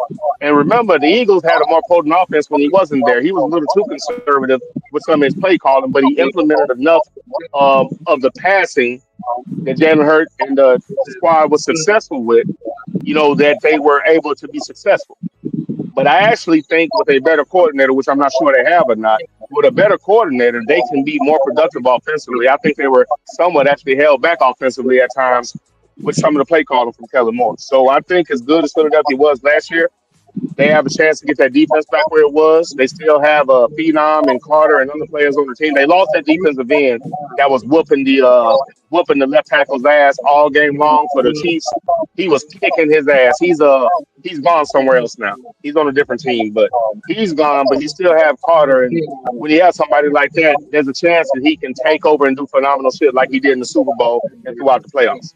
Sorry, just going back to Jalen Hurts. It's I just think they can be better offensively, even though they won the Super Bowl last year. I think they did it in spite of Kellen Moore. I don't think he was some type of godsend. So I look for them to be even better offensively, especially Jalen Hurts with 2 Super Bowl appearances in a ring.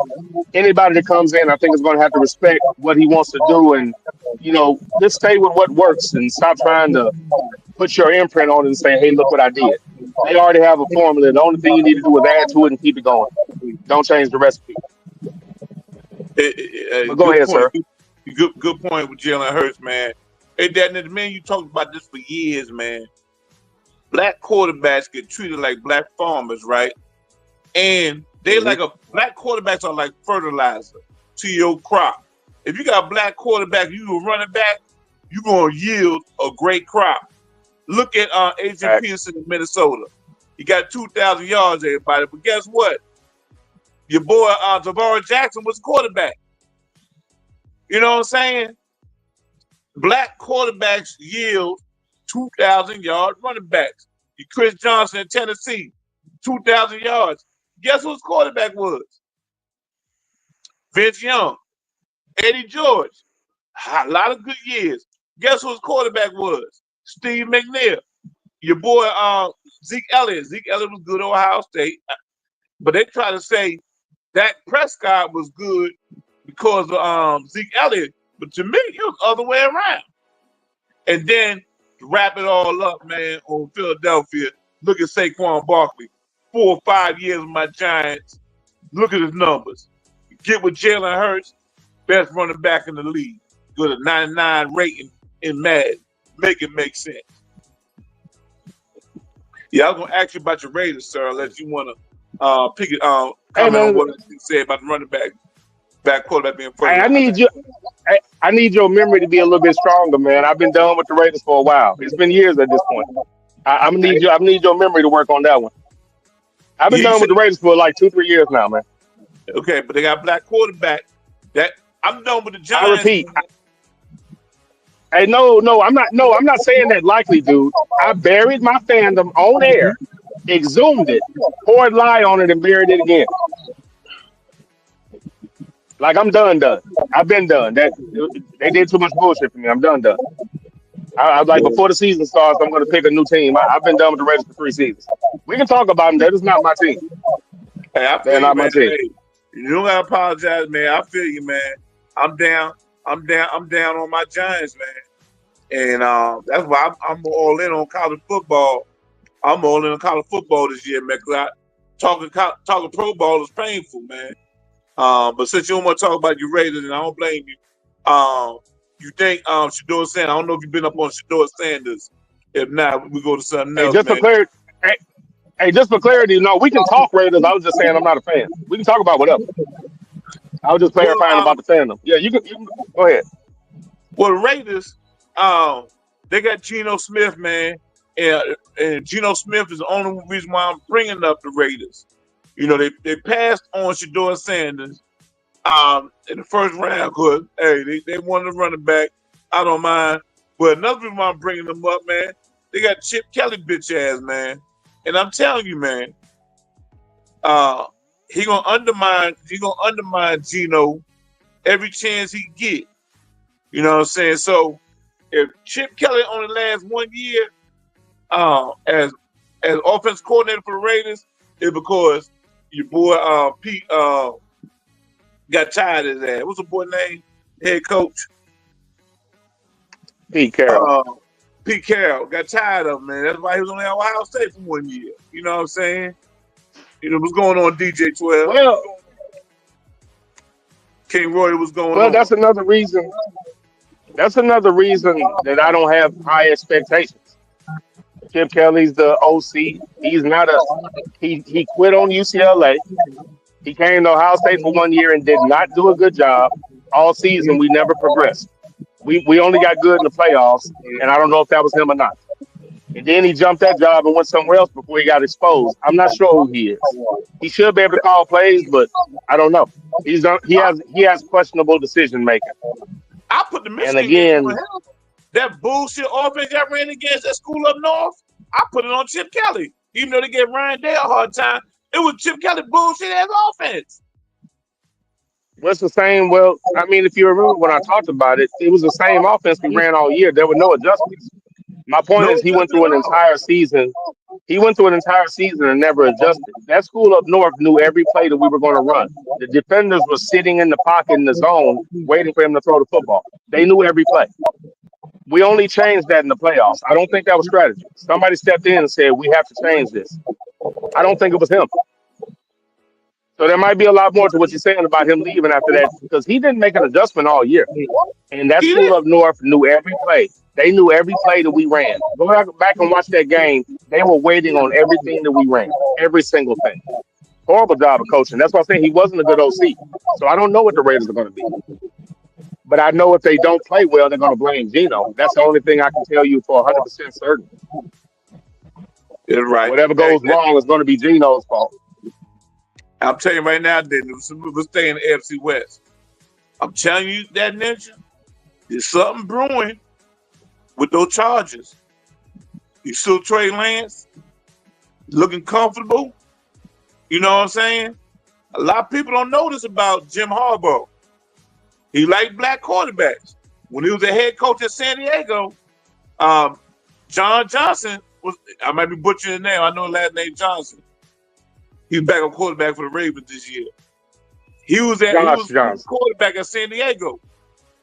And then you see why the 49ers, a lot of people don't know this, but when Jim Harbaugh signed Kaepernick made over Alex Smith and started him, and they won that Super Bowl run, the media tried to come up with, Jim Harbaugh going to Michigan, going to Michigan, going to Michigan, going to Michigan. That's because he liked black quarterbacks. And look what he did with Trey Lance. I got to a bad argument with Big Mo and Ace-Rap over Trey Lance. He looked pretty good to me. The more that game went on, and even though Justin Herbert, the quarterback for Chargers, I think the Chiefs, the Raiders, Broncos, I think they're in trouble because when Jim Harbaugh get that black quarterback in there for good, they're gonna make a run like he did with Kaepernick.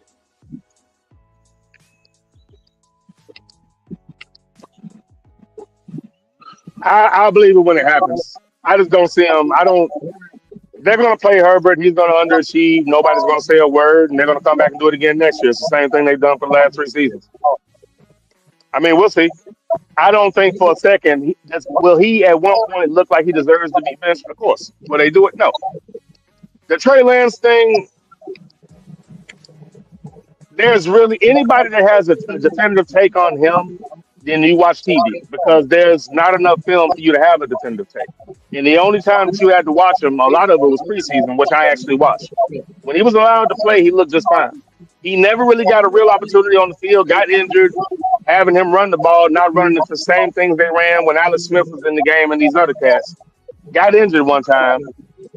And the media goes with their little garbage narrative, and people that don't know football follow it. But there is no film for you to say anything about the way that that man couldn't play.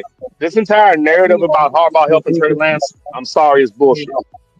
The only thing he helped him with was an opportunity to fucking play. That's all he needs. He did not look different than anything that I saw when he looked in fucking San Francisco.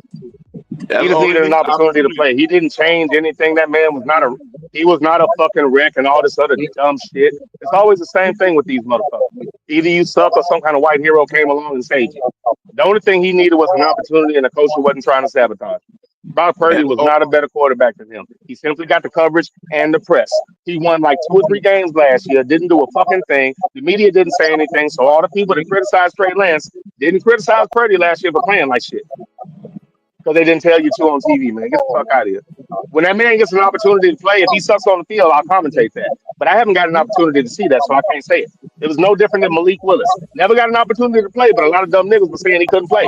As soon as he got an opportunity, what did he do? Win, win, win. It's all bullshit. Some people watch football, some people watch TV. I digress. My bad. Yeah, go ahead and stay on football, man. My bad. You good, and I agree with everything you said. I'm giving Jim Harbaugh some credit because all you gotta do is give black quarterbacks opportunity, and ball ain't gonna lie. This is Barry Bonds thing is. Barry Bonds will go half the season having good numbers, and he'll break down. Next year, he have a good season, and he break down. He increases nutrition. He increases health benefits. Took legal stuff that keep him healthy on the field, and steroids didn't make Barry Bonds hit all those home runs. Him being able to play every day allowed him to break the home run record. He was available, and that's why I say all Trey Lance need is a quarterback, as a head coach, get him available and in the game, and he'll take care of the rest. Ball don't lie. Yeah, it would be great to see him get an opportunity. I just hate the fact that he got shipped away without a chance to play. It's just something black quarterbacks have to deal with that white quarterbacks don't. Sam Darnold failed everywhere that he went. He had one good year. He got a huge contract. Black quarterbacks can't do that. They could have the exact same.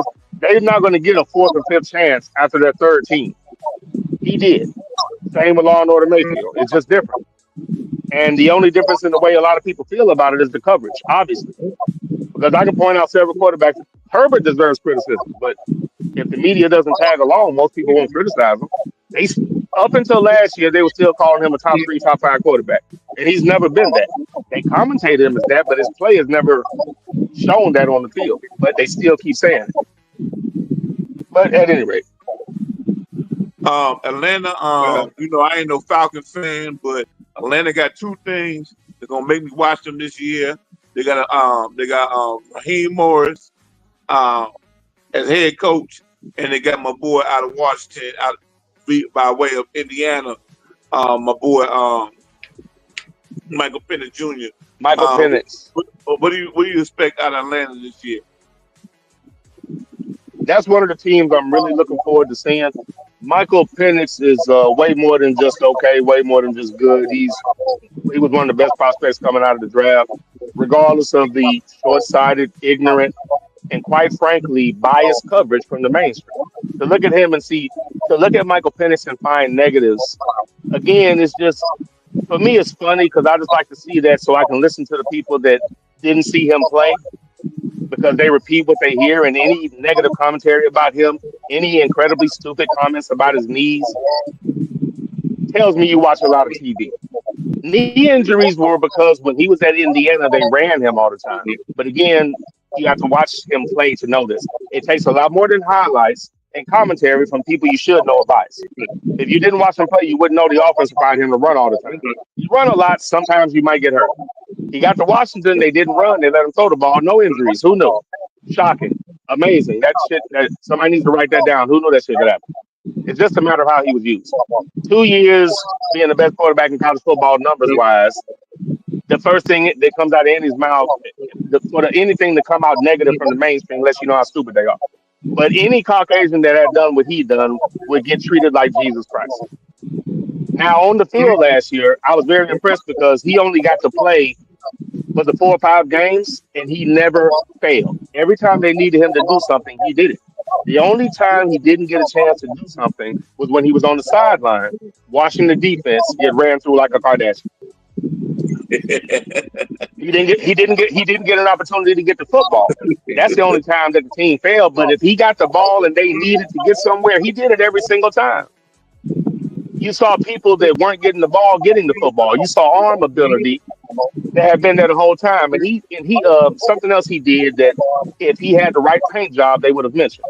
From the very first pass that he threw, he was looking off his corners and the safeties. The very first pass, he was looking off corners and safeties. At no point did he ever stare at a receiver. He never did it, not once, as a rookie starter. So I mean, Michael Penix with being a definitive starter all season, all year, going into it knowing who's going to be the starter.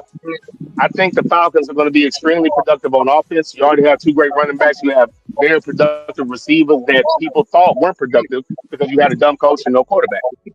So I look forward to seeing the Falcons, man. They can run the ball. They got a pretty good line.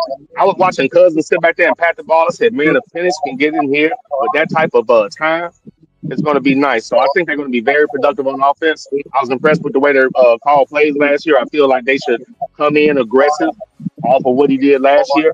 And defensively, they addressed their issues pass rush and took the only other sub 4-4 guy that I was screaming about in my draft show. I don't understand why he's still on the board. Lo and behold, the Falcons picked him up.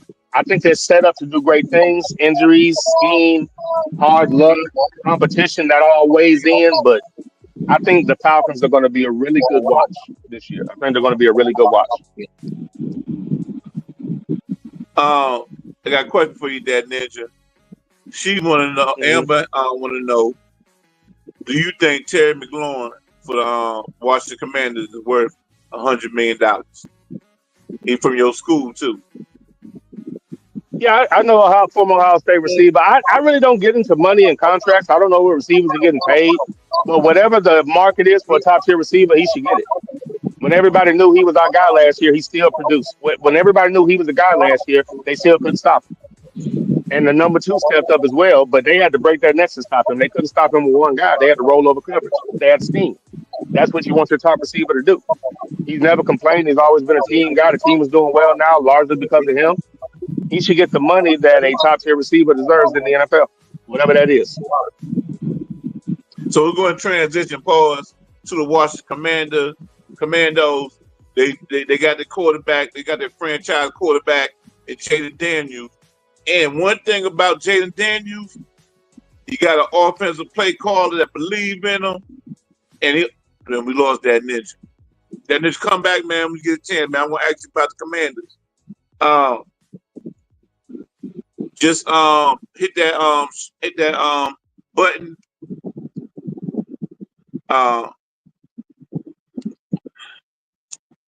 Hit that button I put in the chat. That ninja.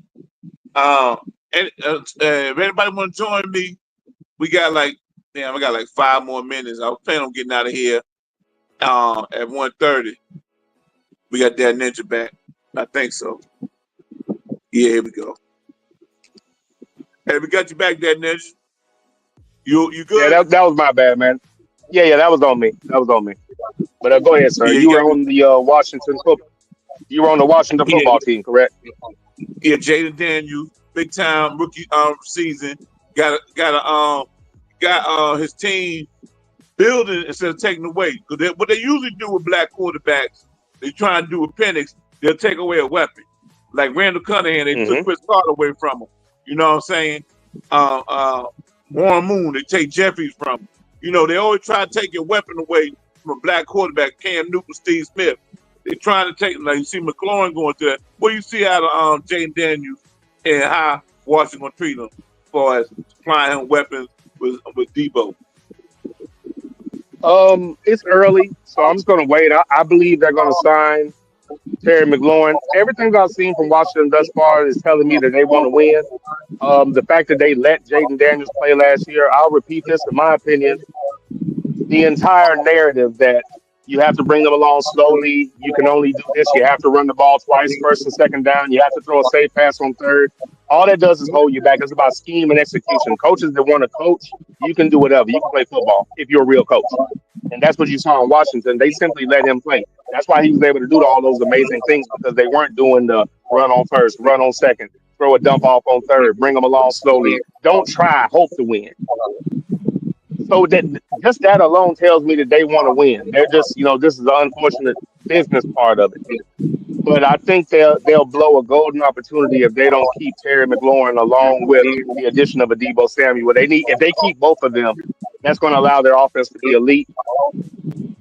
And I just hope that it gets done. I hope it gets done. That's a crucial piece. Man, even if you have to strike something up for a year, but they need to get that done.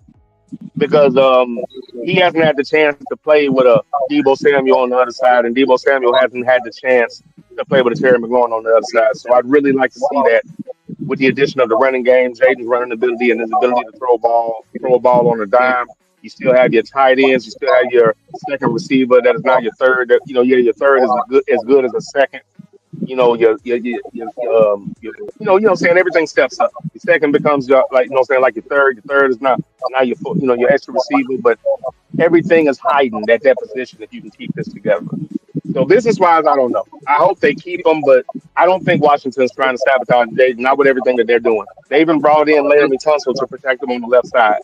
So they're doing everything they can to give him the weapons and the surroundings he needs, but they really need to get this done. Even if it's a short-term deal, they need to get this done. Hey, welcome Big L in here, man. What's going on, Big L? Hey, Big L's a big-time Chicago Bears fan. Chicago Bears got a black quarterback. What do you see out of your boy Caleb Williams' second year in the Windy City?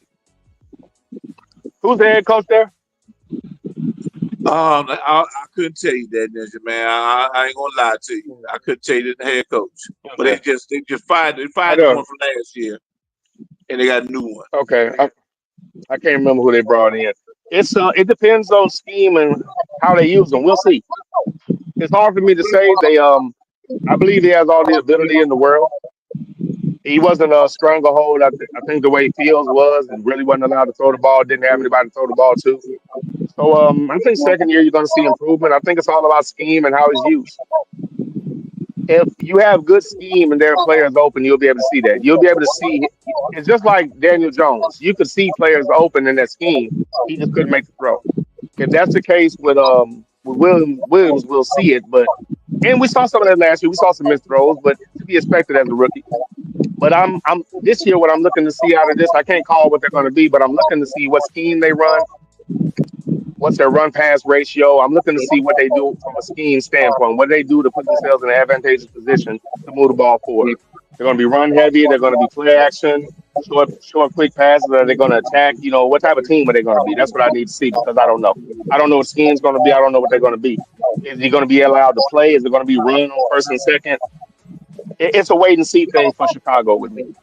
But I believe he will improve from one year to the next. But keep in mind that he's probably changing offenses. He's going from one offense to another. I'd imagine, changing coaches. So, we'll see. But I can't call Chicago at all. I cannot call that one. Yeah, Ben Johnson, Detroit coach from offensive coordinator from last year. Ben Johnson is the coach for Chicago. Okay. Well, you know what? If they run something similar to that scheme with Williams, they should be successful. I think running that scheme with a quarterback that's complete, what Goff does, and if you have that ability and the ability to extend plays, that can be very effective.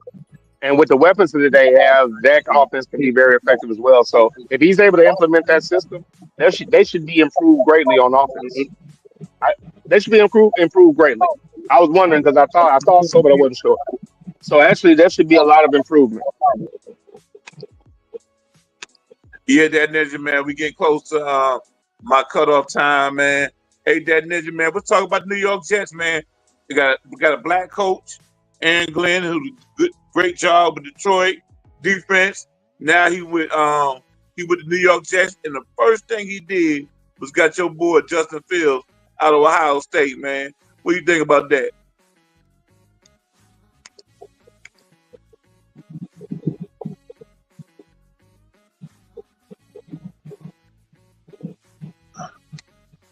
Waiting on Dad Ninja. I think he got technical difficulties. Waiting on Dad Ninja to come back. You gotta be tricky. You gotta be careful with StreamYard. Okay. Yeah. Hey, can you hear me? I can hear you now, sir. Okay. Yeah, this shit is tricky, man. The phone jumped off the screen. Okay. I'm really happy with the New York Jets picking up Justin Fields. I think that he has now a coach and a team that actually wants him. They showed him that with the contract. I think Pittsburgh was stupid, but I'll digress on that. He didn't get it in Chicago, didn't play much his rookie year, a couple of games at the end. His second year, they barely let him throw the ball. I didn't even know he was that fast because at Ohio State, he didn't run like that. He was just throwing the ball all the time, all over the place, breaking records and shit. So I had no idea he was that damn fast. They didn't really let him throw his first year start. The second year, they finally got him a weapon.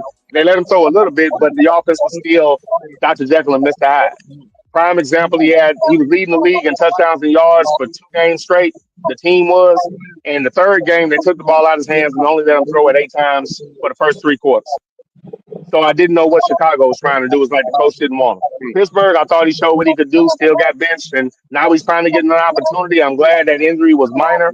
I think that's once again that scheme in Detroit. If they're going to do something similar to that with Justin Fields, is going to be dynamic. They already have good receivers. He's very underrated in his ability to throw the ball. And the offensive coordinator, I saw a clip where he said everybody knows about his size and his speed, but he also has an arm, a very good arm, and we're going to use every aspect of his game.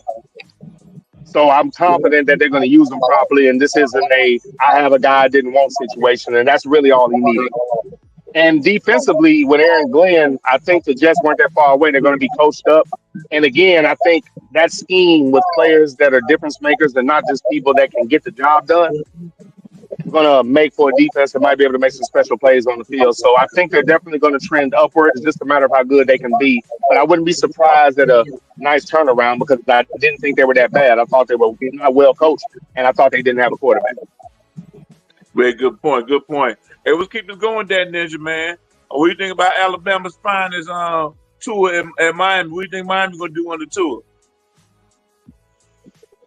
If Tua can stay healthy, he's one of the best and most efficient quarterbacks in the country, period. He runs that offense well. He delivers the football. He's special in that regard. He just has to stay upright. He has to stay upright. He has to be smart, even though you might want to help and go get those yards. You just have to say fuck it and run the next play. So the only thing I would want from Tua is I know it's there. You want to take it, but no. You don't get to run anymore unless it's super wide open and you can slide. And even if you can, a defender's going to take that penalty to get you out the game. Just hit the ground. If it's not there, get rid of the ball quick. If it's not there, throw it away, get on the ground, run the next play because you're a problem when you're upright. Offensively, I like Miami. I don't like the coach not having a proficient backup and the team falls apart when Tua's not in the game. If he was something other than non-white, they would mention the fact that the team falls apart when he's not there. That's something they like to say when they talk about the others. But offensively, I don't think his ability is questionable. I just think he has to stay on the field. I don't have a lot of soft jokes and all that shit. Football's a rough-ass fucking game. You can die on the field, you can get a lifetime injury, you can get fucking concussions. It happens.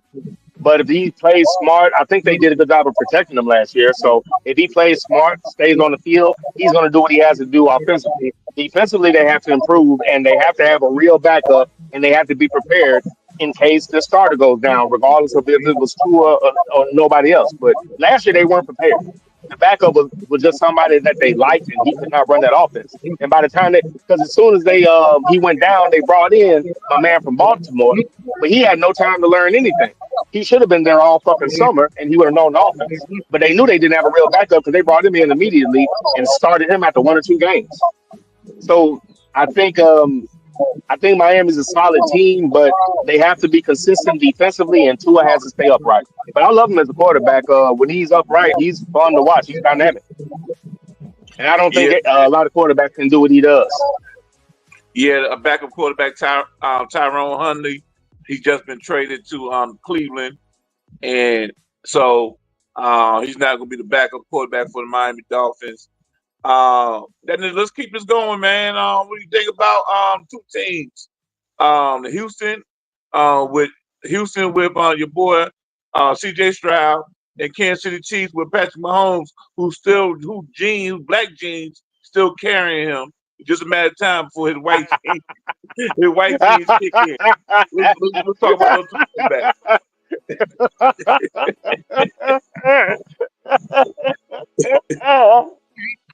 2 So when the team failed, that was the white jeans shining through, sir? Yeah.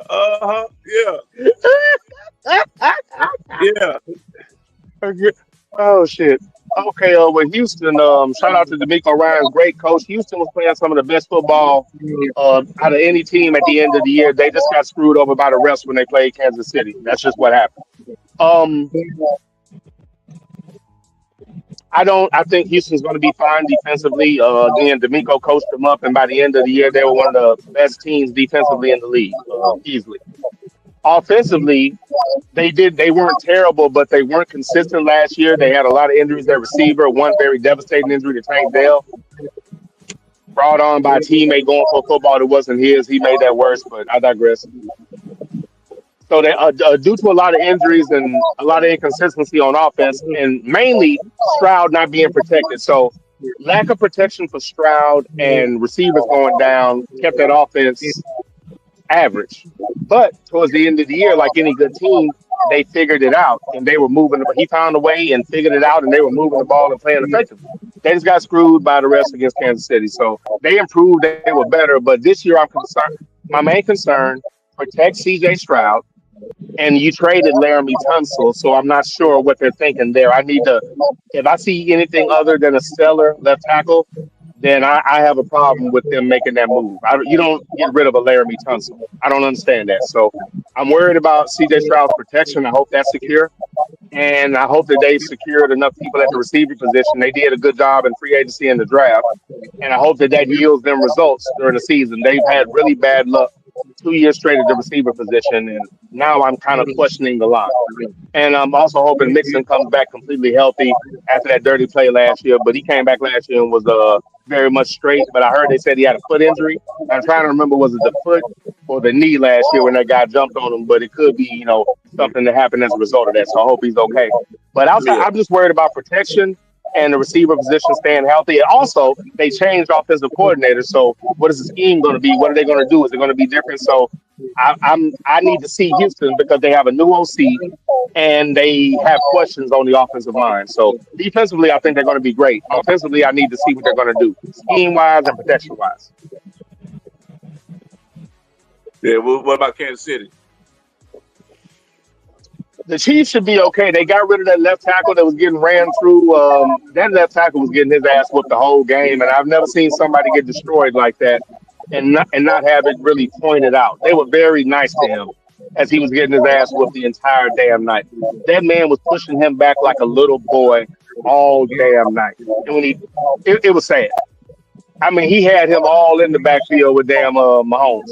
That pocket was collapsing, but they made improvements on the line. They addressed that. They've made some interesting decisions at the receiver position.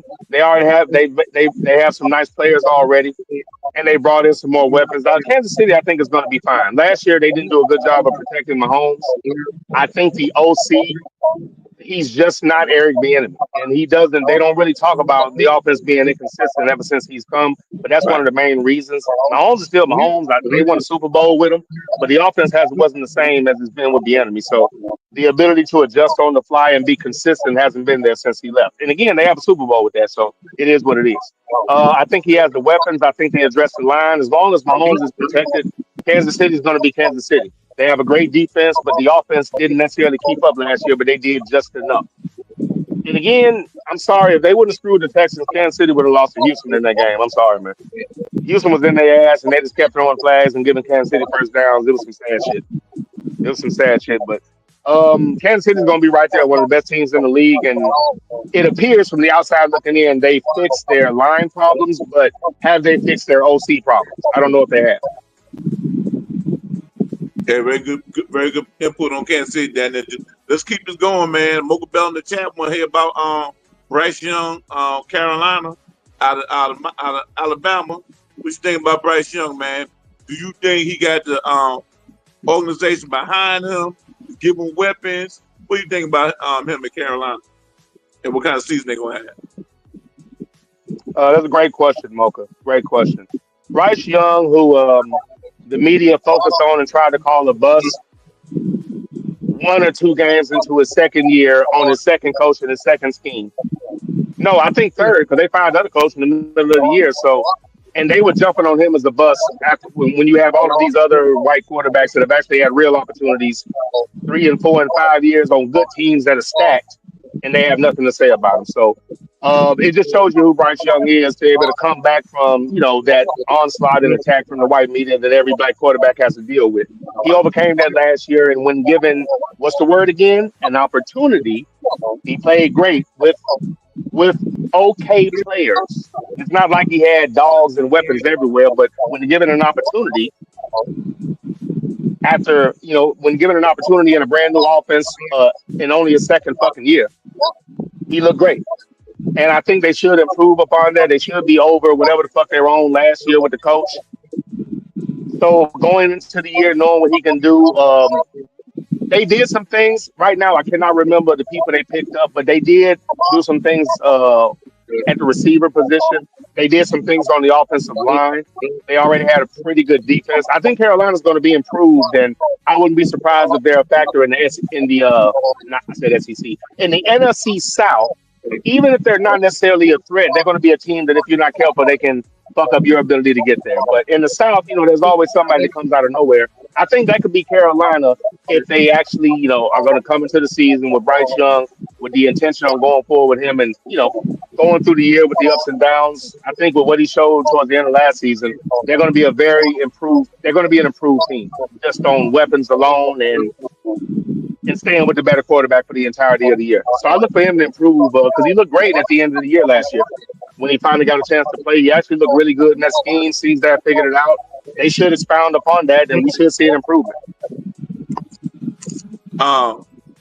Carolina drafted two big-time wide receivers in the draft. Their first pick was McMillan out of Arizona, big 6'4", 6'5", dude that I remember him. And they got my boy out of Colorado, J5, Jimmy Horn Jr., who's been tearing up camp. They got him 4'3", legit 4'3" speed. I'm expecting big things out of Carolina with Jimmy Horn and McMillan. Okay. Thank you for that detail. I thought in my mind, I was like, I think they did some receiver wise. So I think Carolina's going to be a lot better. You picked up that's showing confidence in Bryce Young. You improved the line. You picked up those dogs, that receiver. I think they're going to be very much improved. And thinking about those guys and the scheme that they run, that's really going to work. I like that. Okay, good deal. And then we got three black quarterbacks in Cleveland. Deshaun Watson, who's been ruled out for the season. They just signed Tyler Hunter or traded for Tyrone Huntley from Miami. He's on the quarterback roster, and Shedeur Sanders. Now we talk about opportunity, and it's looking like Shedeur not getting the opportunity. Do you think he could pull through and be QB1 sometime this year in Cleveland if everything was on the up and up? That's a good question. Talent-wise, if they wanted him to play, he could 100% play. If I'm not mistaken, he played 4 years of college football. If I'm not mistaken, he played 4 years of college football. He's a mature player. He's a smart player. He's already been groomed for the NFL game. So he could definitely make that transition if that's what they wanted. If I'm looking at it from a football aspect,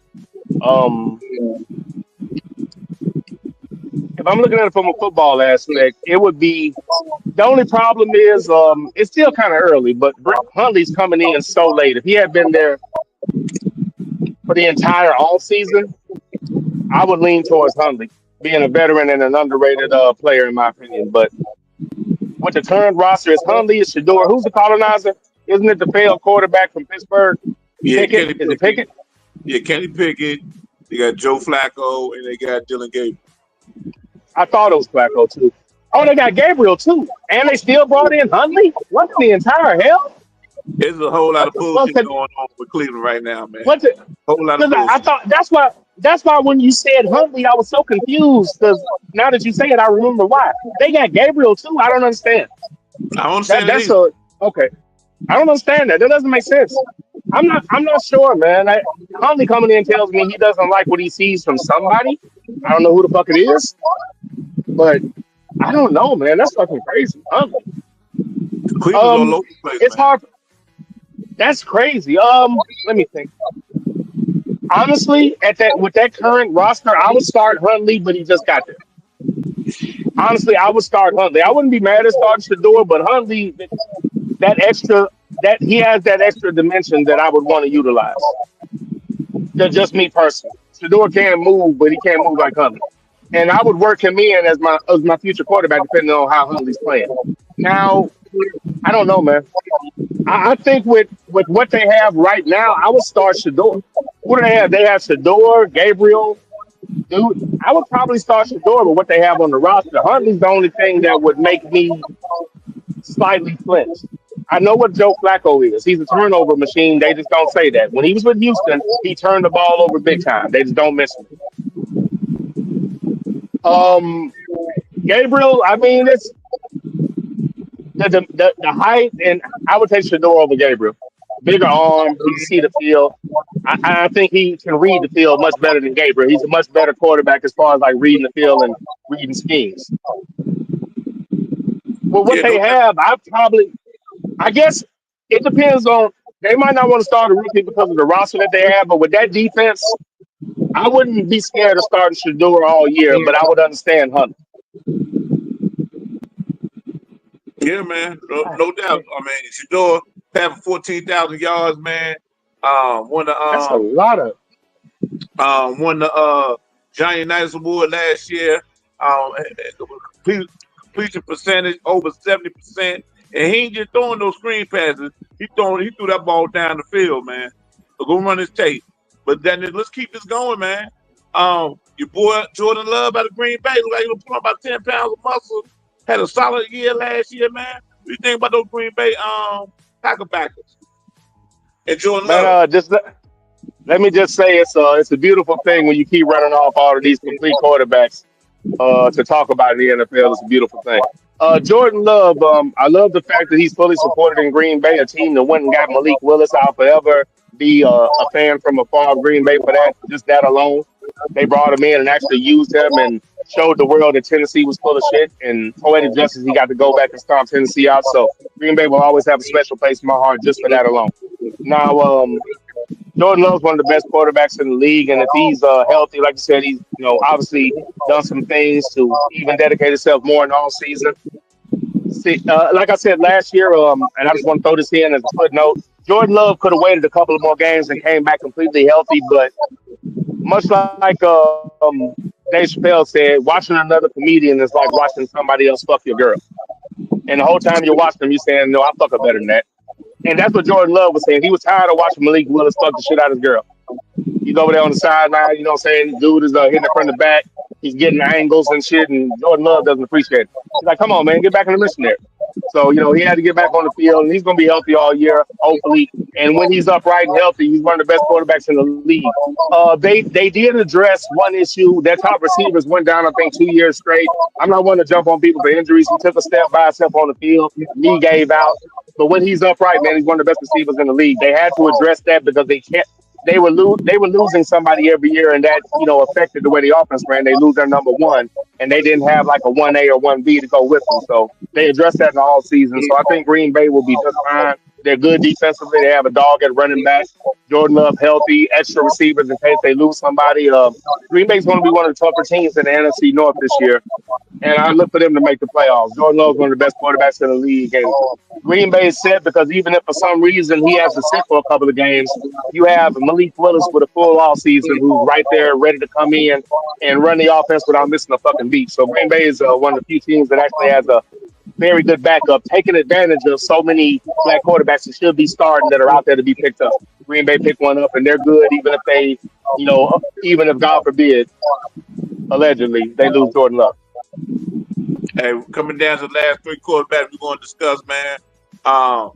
Anthony Richardson, AR-15 in Indianapolis, man. Only thing I got on him was they got a new owner because what's his name passed away. The owner passed away. His daughter got control of the team. I'm hearing she loved AR-15. He ain't going nowhere, man. What's your chances on AR solidifying himself as a quarterback and holding up Daniel Jones, who the media is trying to prop up as that QB1? What you got to say about AR-15? In regard to the media and who they're and talk and and them hyping up Daniel Jones, first and foremost, they never had anything to say when he was failing and stinking it up in New York, and he was the reason they were losing. They were blaming Saquon Barkley. After Barkley left, and they no longer could lean on him, and they no longer could deny how much he sucked.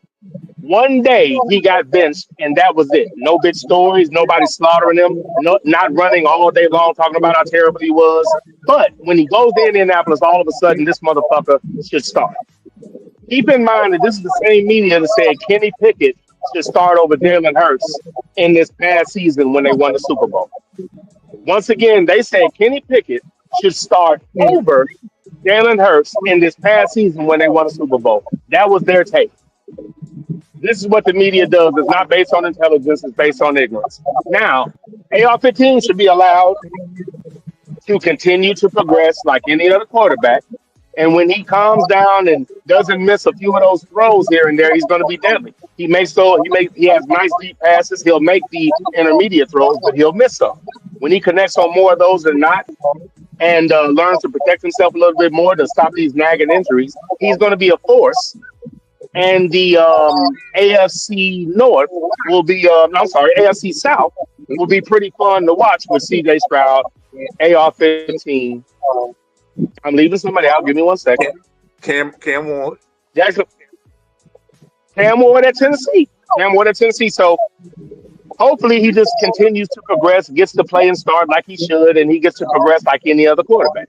Despite the media, once again, Kenny Pickett was supposed to be starting over Jalen Hurts. He would have made the offense so much better, according to the media. And this is in the same year that nigga won the Super Bowl.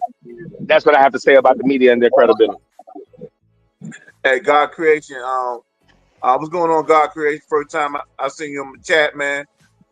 Peace and blessing to you. He want to know, man, with Jalen Milroe, drafted 3rd round. I think he was the third best quarterback in the draft behind Wood, Shador, Jalen Milroe, drafted 3rd round, man. 4.2 legit speed coming out of Alabama. Then you got a chance to win that job. Sometimes it's here, that's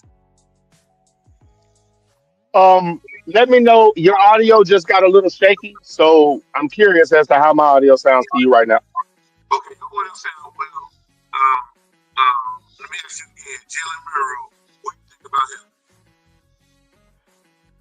him? I think Seattle, that was a great pick for him. He fell lower than he should have, and with the right coaching and that ability, he can be a force in the NFL.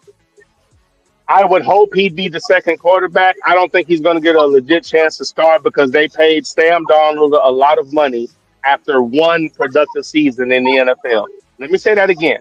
After failing with the New York Jets, failing with the Carolina Panthers, he went somewhere else and failed. Maybe somewhere else, then got to Minnesota, had one good year, and Seattle paid him a lot of money over a quarterback that has been consistent over many years in Geno Smith, who, again, Geno Smith never looked like a Sam Darnold. He never looked that bad, but they had no problem throwing his ass away for years. Never got a real opportunity, and when he did, he shined. One shaky season, he's gone, and you bring in a guy that has only had one good year in this league, and he did that with two of the best receivers in football. So, I mean, I don't think it's going to be like a Kirk Cousins thing. They're going to play him because they paid him. Do I think Milroe talent-wise could start? 1,000%. Do I think they'd be better offensively and have more potential? 1,000%. But it depends on the OC, the coach, and what it is that they actually want to do. I would start Milroe, and I would look to start Milroe. I'd be looking to bring him in, but it's not going to happen with the money Sam Darnold's making. Ideally, if I was a coach, I would have never brought in Darnold. I would have kept Geno. But with having Milroe at the steal position that I did, you don't have to rush it. I don't think putting him in would necessarily be rushing it, but you don't have to. You can allow him to get acclimated. You can work him in slowly, pause, and you can allow Darnold to come in. And if things roll right, you're probably going to stay with him. If not, and y'all aren't a team that prospectively has any options, I get Milroe ready so I can have the ability to be dynamic at that position by next year. But I thought that was a great pickup for him, but he's not going to get an opportunity this year with all of the money that they paid Sam Darnold. And let me elaborate on that. I think that's stupid. But I felt that same way about Cousins last year.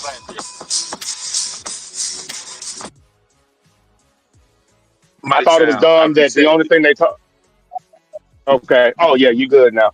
I thought it was dumb last year that the only thing that people really focused on was the money with Kirk Cousins. I'm like, Penix is better than him. We're acting like this man is just an average quarterback. He's probably besides Jaden Daniels, he was the most ready to start. Them two, obviously, and he proved it on the field. So I think Milrow could start, but he's not going to. If it was me, I would start Milrow. I would cater to his skill set. You have very good receivers. You have a running game, and you have a pretty good defense. And I, get my rookie ready, but not going to happen right now. So we'll see if Sam Darnold can do something for more than one season. He's only had one good year. I believe that he's going to play average. It's just a matter of if the coach pulls the trigger. So I don't think Sam Darnold's going to excel. If he does, I'll give him credit. I don't think he'll excel. I think the guy that I've seen for those previous 4 or 5 seasons is who he is until he proves different.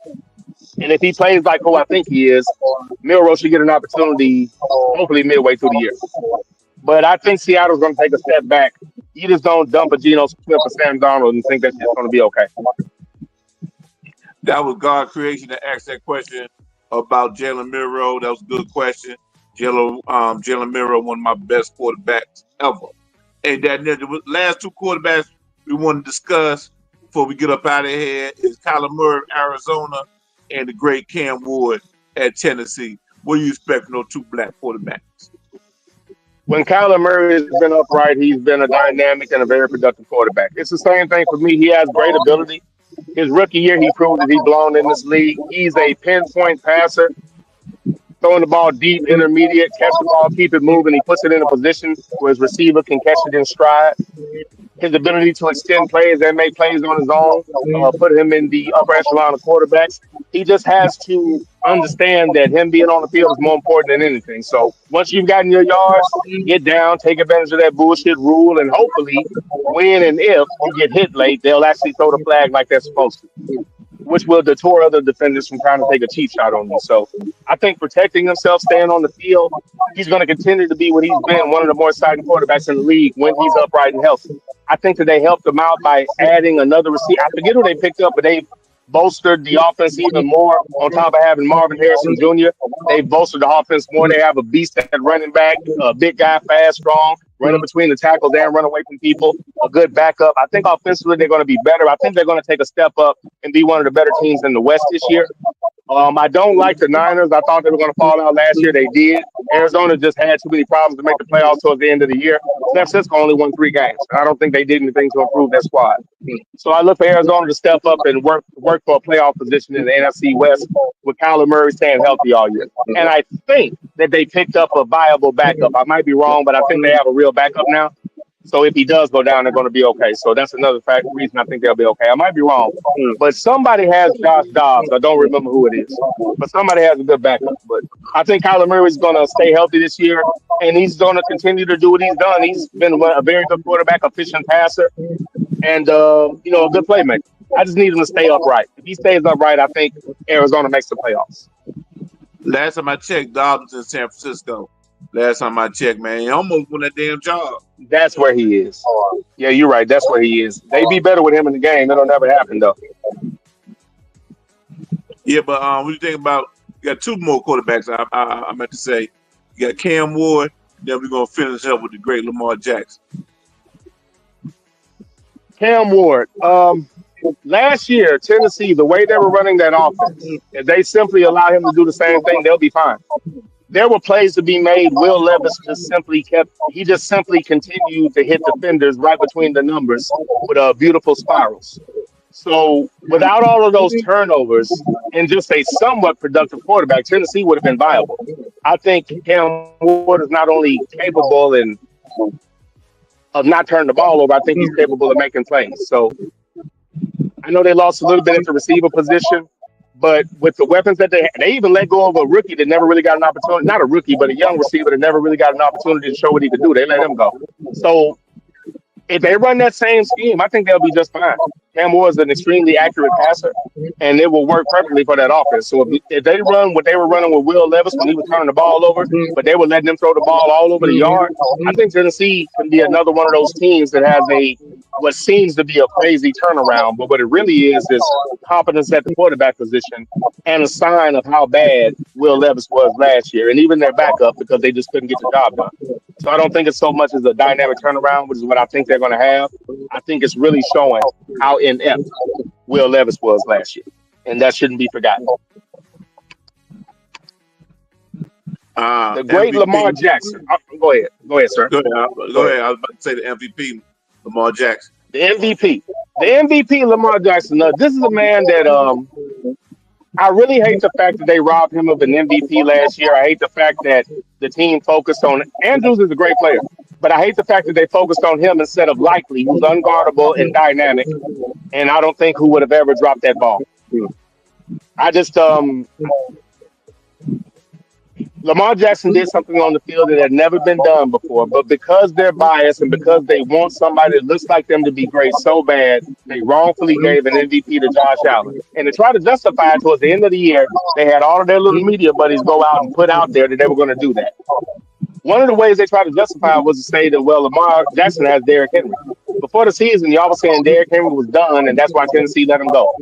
But when he's still Derrick Henry, because now, again, instead of saying Derrick Henry doesn't have to carry the whole team because he doesn't have a quarterback like at Tennessee, they didn't have a quarterback because they started Tannehill. Everybody knew they had to stop Henry, and they still couldn't do it. So anybody who wasn't stupid knew that when he went to a team where he didn't have to be everything, he was going to flourish, and he did. And then that became a reason where, well, Lamar can't get it. He has Derrick Henry. Well, shit, 2 months ago, y'all said Derrick Henry was done. Which one is it? Baltimore's a great team. They fell short, and that happens in football. If Lamar Jackson took him down the field, if Andrews makes that catch, if Andrews doesn't fumble that other pass in the third quarter or early fourth, they don't lose. So you take away those 2 mistakes from him and some other mistakes made in the game, they can win. It's football. So you don't fix what's not broken. You come back stronger, better. Coordinator learns his lesson, gets the ball to Likely more, stops being conservative in certain spots, and Baltimore should be a dynamic team again. It's going to be there in the end. I'm looking forward to seeing Lamar Jackson, who's had for most of his career, he hasn't had these type of weapons and opportunities, and he's going to continue to flourish and put up crazy numbers that the media will try to downplay and ignore. But I hate that they robbed him of an MVP last year just so they could justify giving one to Josh Allen to try to say he's the top quarterback or he's the lead. Josh Allen falls in the playoffs every year. But I hate that they robbed him last year. But I look forward to seeing Lamar Jackson dominate and Derrick Henry do the same thing he did last year. They should be even better scheme-wise. They should make improvements. They did some things in the offseason.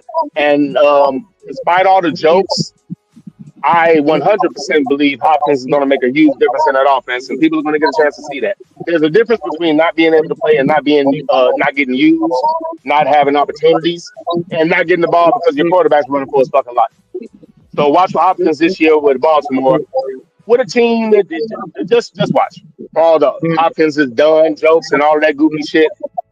Done is stupid. If you want to say maybe he's not the guy he was, I'll accept that argument. But all that he's done and all of that, I'll never understand why people are so quick to say that. In this offense, you're going to see that he's nowhere near done.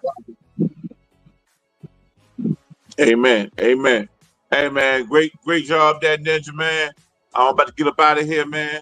I wanna get you back, man, so we could do one of our patented shows, a flex show we got to do.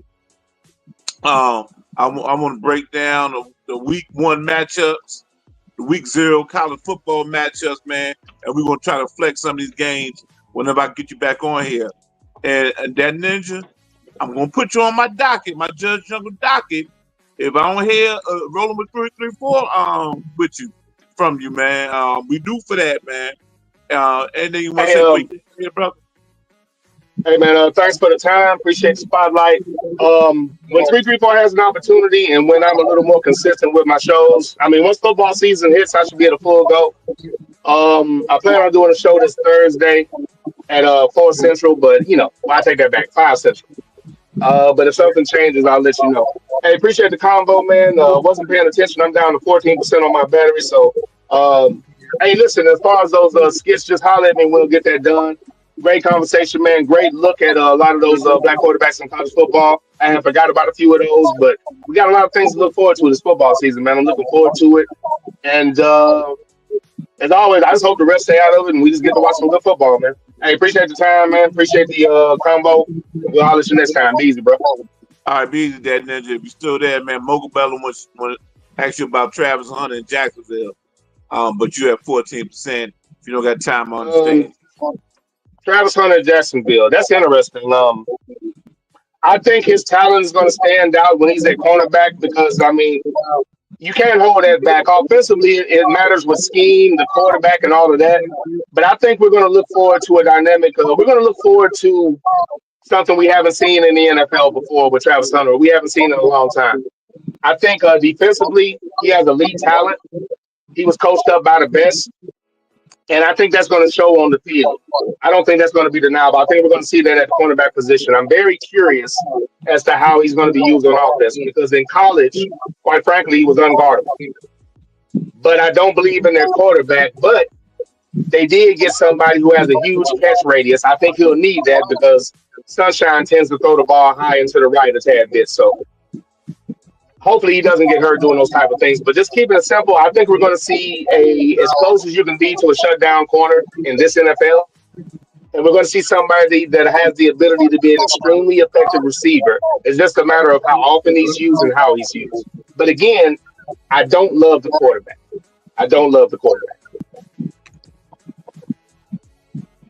Yeah, Sunshine, the quarterback. He got a Christmas present with Travis Hunter. Hey man, thanks Dad Ninja, man. We're gonna do this again, man, with our flex show, man, whenever we get a chance. All right, for sure. Hey, one more thing on Travis Hunter. I'm hoping that they single him up and allow his ability to help out everybody else, single him up, and try to take away somewhat a side of the field and just allow your other defenders, really concentrate on everybody else. But I put him on the best receiver, let him take that away, or maybe the second best and let him take that away, scheme for the best one, really give the other team's offense a hard time. So I hope he's used in that way and they don't waste his talent in Jacksonville. So, but, we have to wait and see on that. All right, Dad Ninja, man. Good point, man. I'm gonna welcome Crown Holder in here, Mad Knox. What's going on, DJ Mad Knox?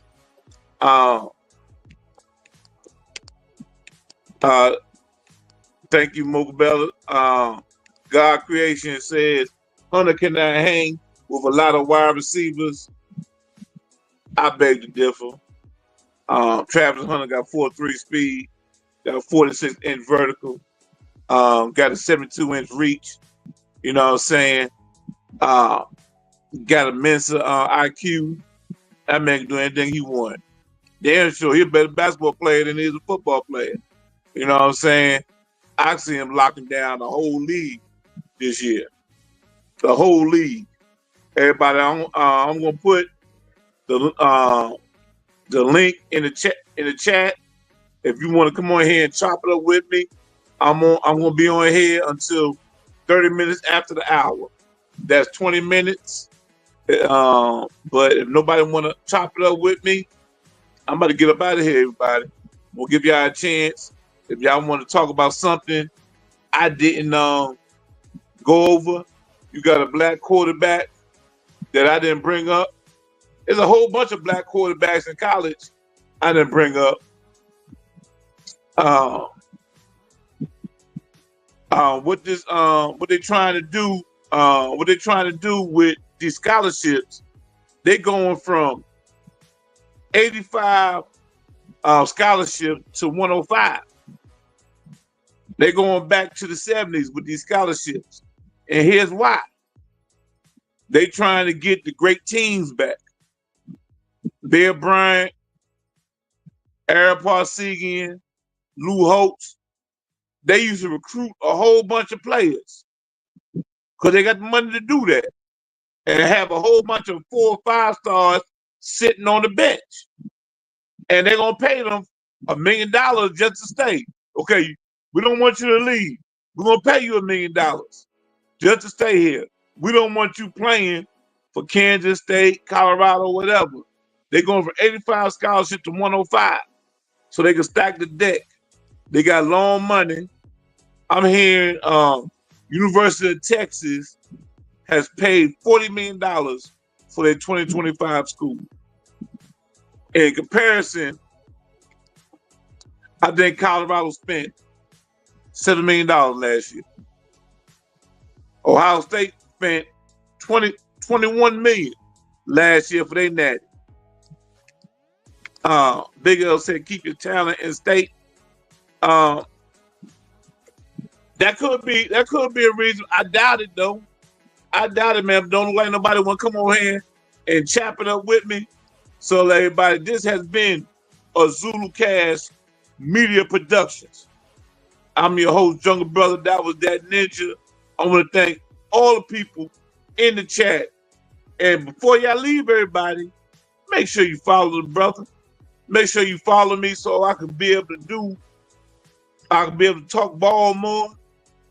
Make sure you follow me, man. I want to get my numbers up so I can do more things, man. But I ain't gonna hold y'all. I'm out of here, man. Put God first in your life. Whatever you do, man, put God first in your life.